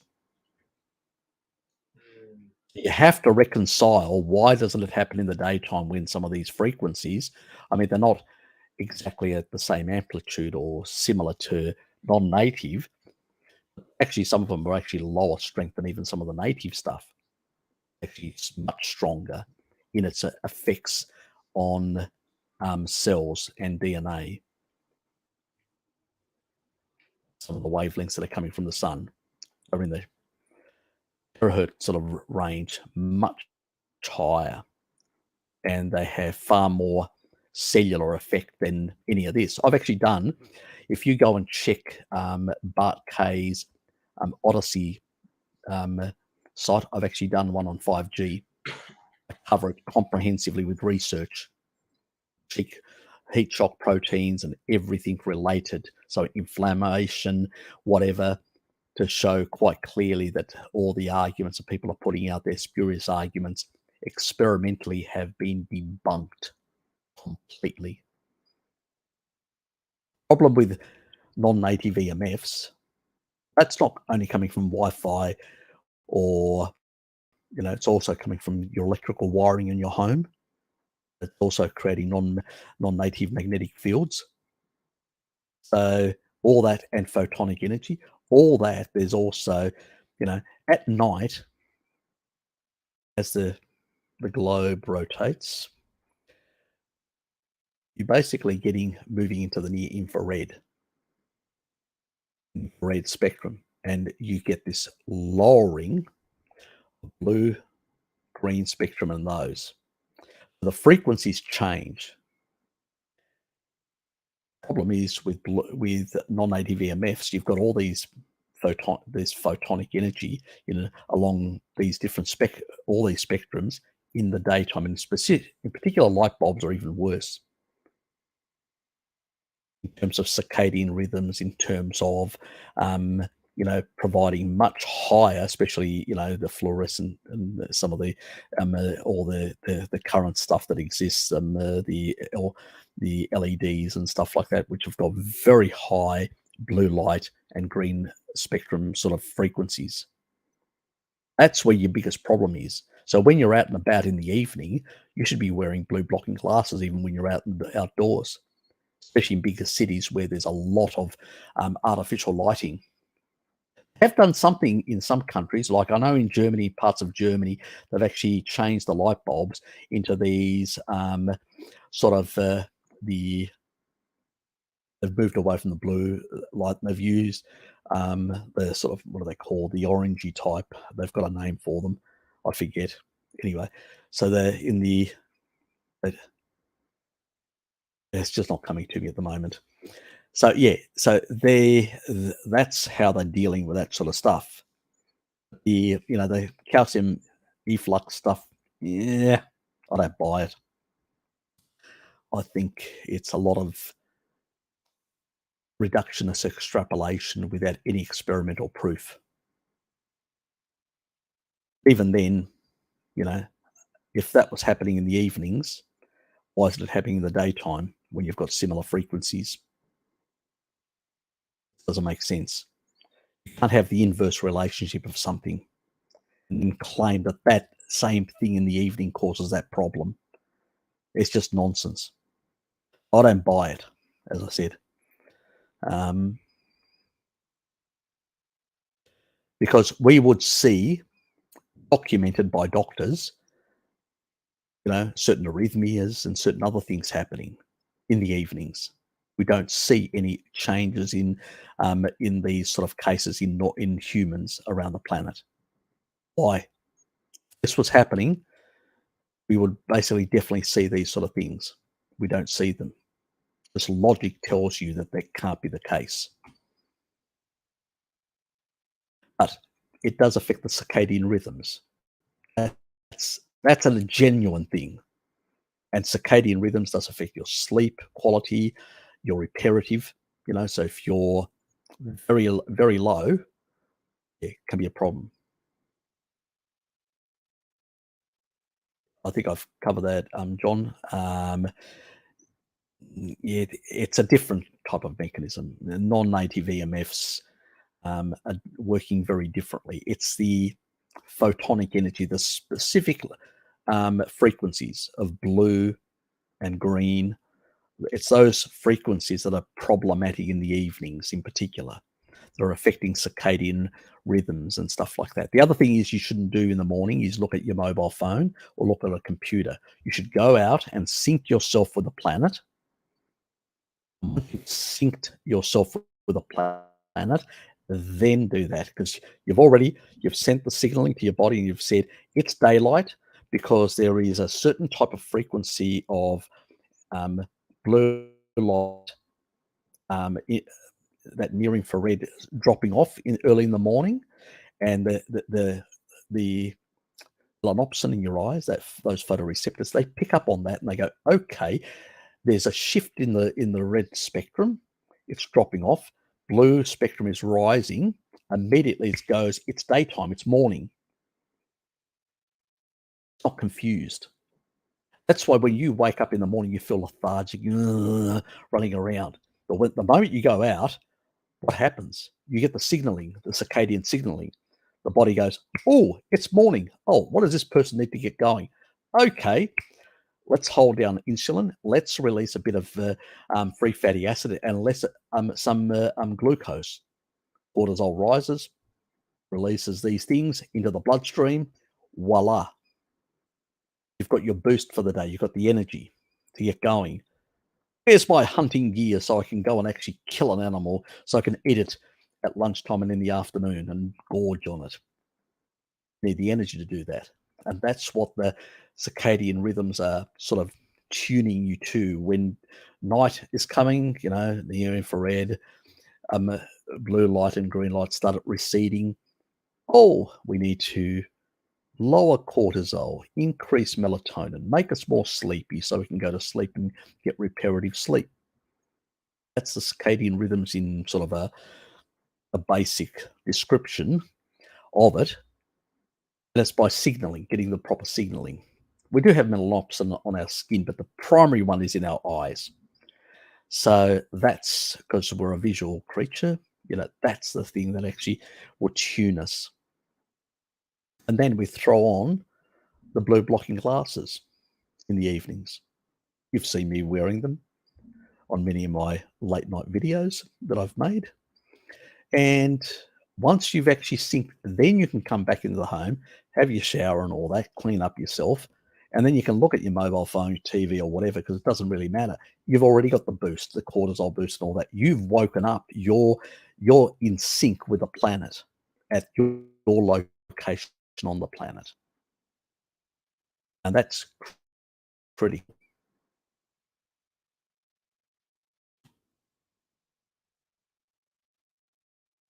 Okay, let me just save that, because I'll always. Last time I forgot I had to search one of my live streams to bloody find it. The ones I missed. I'm gonna have to make a video at some stage, like a 2020, a 2021, and a 2023 sort of the infamous moments of Harry, Serpanos, and Roy, or something like that, just for some laughs. Some people like them. Some people go, I thought you were more serious, Harry. Did you? There is a child in here trying to escape this serious body. Yes. See, how are you? I'm going to push through here. Yes, you do want cortisol in the mornings. So we do not want to wear blue blocking glasses. Now, you can wear in the daytime. If you're multiple hours on, I don't like, I should actually wear these, but they're so dirty at the moment, I can't be bothered cleaning them out of laziness. But, and these my monitors have got low blue light. I can set them at a lower level, and my screen here lowers even low. You sometimes see it in the evening when I'm showing stuff, my camera and all that lower their blue light, and it goes really reddish around me. Well, that's because all my stuff is synced. At work, I actually use these at work. I've got 3 pairs. I've got 2 pairs at work. I actually use them because they're obviously it's corporate stuff. They don't have monitors with all these fancy stuff because I'm not prepared to pay the money.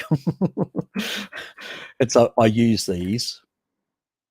So after lunch, I put these on. So in the morning, don't bother, but after lunch, it actually reduces the amount of blue light by 50%. And so it helps to improve my sleep quality. Yes, it does.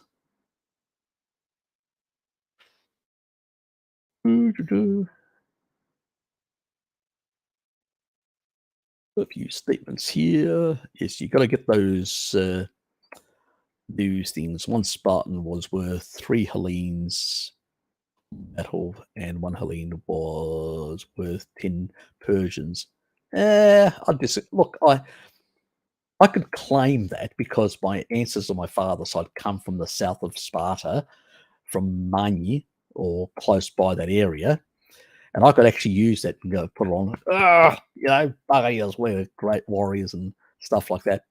But at the Battle of Plataea, which was the final battle that pushed the Persians out, the Athenians and the Spartans squabbled on who would lead the fight.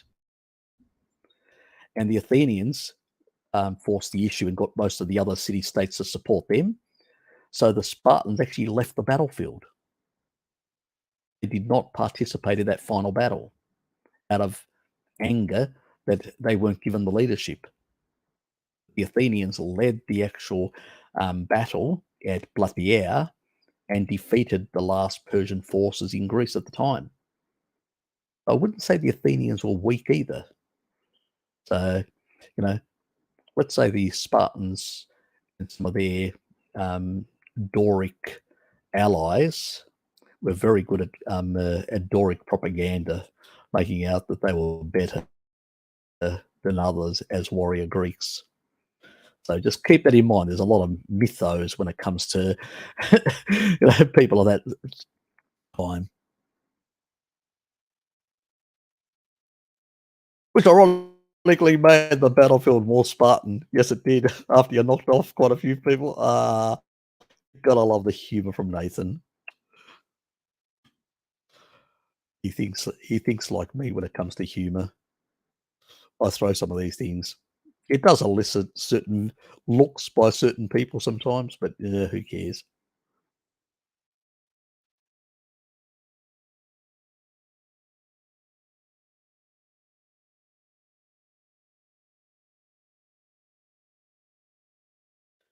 Oh, citrate helps with that. It actually even helps. Remember the citric cycle, TCA cycle, and all that does help with that as well. So, yes, I wouldn't actually say it's bad for you in that regard. I think we covered all the dairy stuff. God, videos for it as well. If you're eating plenty of calcium, yeah, you can actually do that, but you don't need that much of a melatonin. This is just for decalcification purposes, those sort of levels. At most, if you want to get some supplemental like 200 micrograms, and even then, if you actually eat brie, like 100 grams, which is 3.53 ounces, you'll probably get that similar amount that you'd get in a supplement. So why bother? You don't need a supplement. A carnivore diet, especially if you're eating some. These high doses are only for decalcification, and it has to be done in specific ways. I did a recent video with Sarah.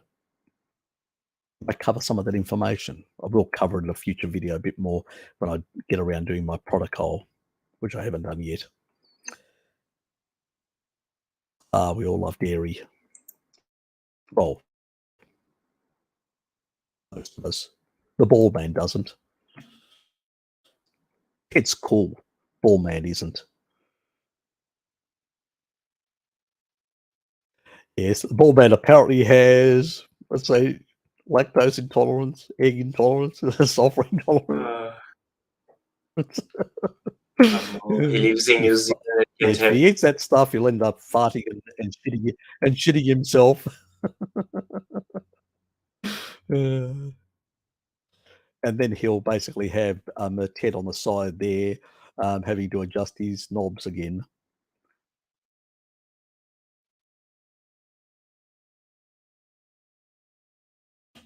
You're welcome.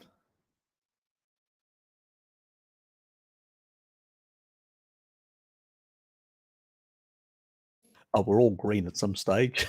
It's just, I had a motivation. You know what that motivation is? That motivation was having a heart condition.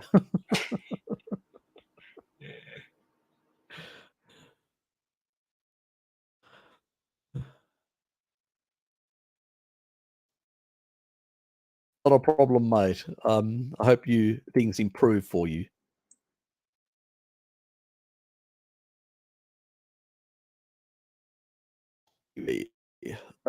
Prolactin. So what do you want to learn about prolactin? Well, actually, I don't breastfeeding. Prolactin actually goes up for breastfeeding women to produce more milk. I heard you mention. I think it was in your original. Is it a milk requirement? No, it's not that. You knew I was going to go down that pathway, didn't you? Yeah, no, there was no way you wouldn't say that. Look, a carnivore diet generally lowers prolactin levels. Usually, like plant-based ketogenic diets that actually increase it, and a SAD diet that also increases it. So, yes. See, second title, the Bronze God. Yes, the Brazilian bronze god you should be putting there. But anyway, yes, you're neglecting things, Lukey. Yes, I mean it can affect thyroid and stuff like that. But generally speaking, it's like even parathyroid can actually have an effect as well on thyroid function. But again, usually most people that get a parathyroid thing, unless it's genetic plus diet, it's usually if it's not that thing, it's usually a vitamin D deficiency. So again, and it's the reason why I said to you, it wasn't only the autoimmune, but also the parathyroid side with the vitamin D. To get your vitamin D status up, get on a carnivore diet, and pretty much your Hashimoto's receded away. The issues and all that.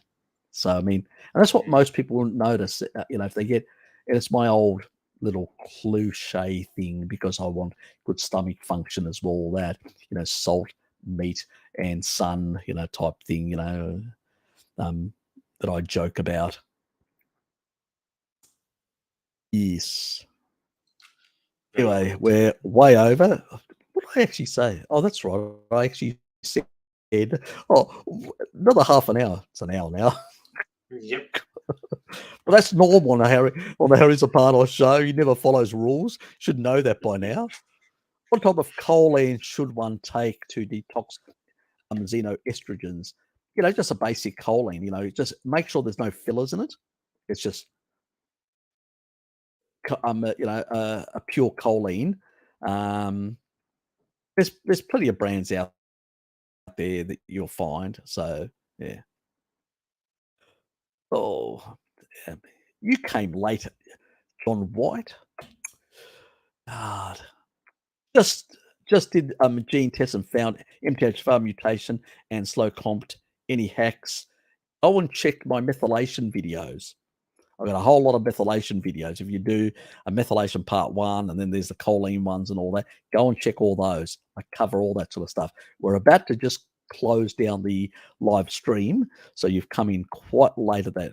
Do go and check that next fortnight when I do my next live stream, if you're around, or you want to leave a comment after you've checked those videos and you want to leave a comment asking to get some more details, just do that.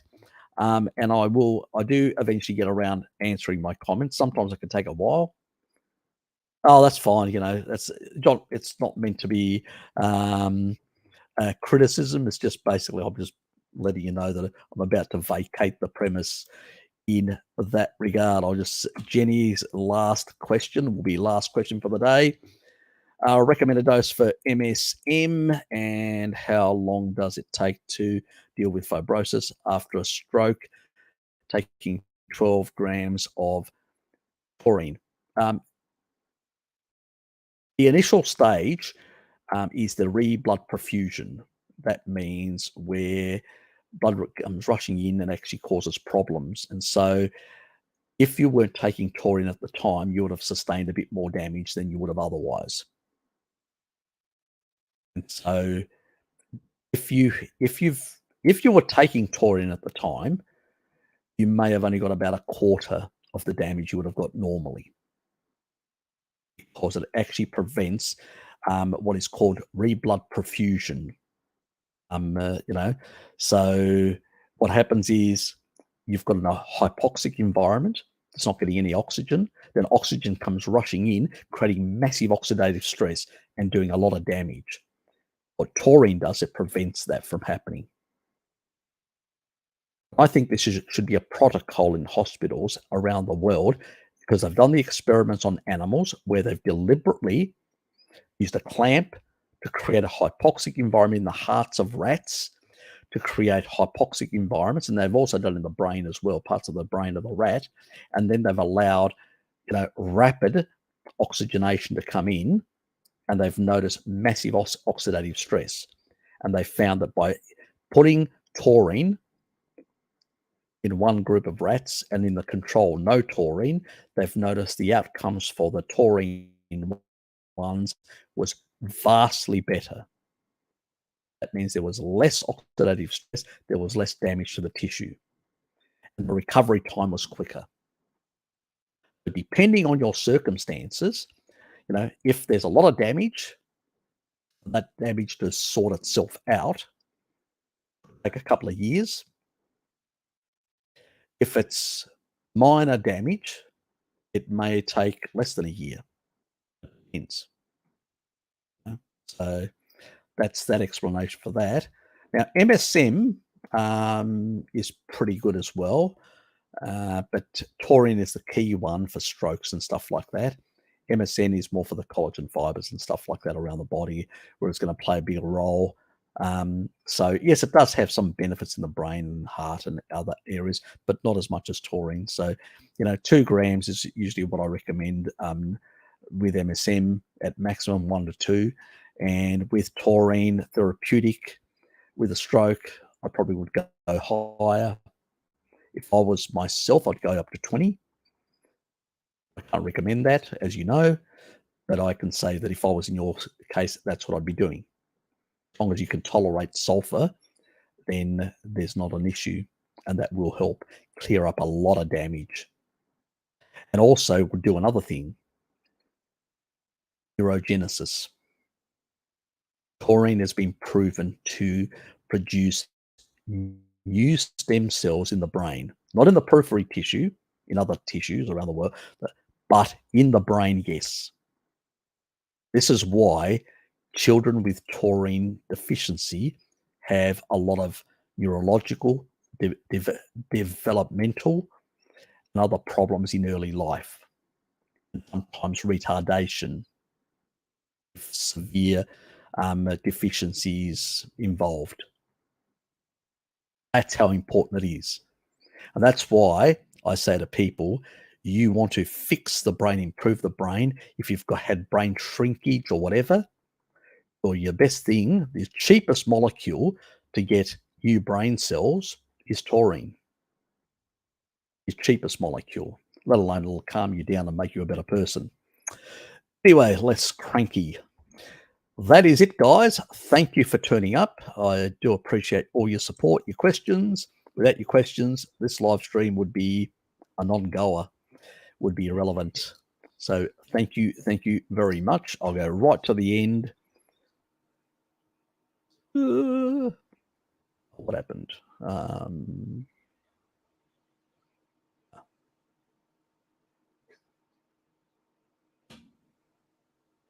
And that's pretty much from me. I'll let Lukey send us off. See you from me. Yep, that's it. Well, everyone, keep eating animals. Take care of yourselves and your families, and stay well, everyone. Oops. Losing the order here. Kale, see you, Nathan. Hey, Bob. Hey, John. And that is it. Appreciate everyone turning up, and thanks for all the questions, and look forward to seeing some of you in about nearly 4 hours from now, and others in a fortnight's time. So, see yous.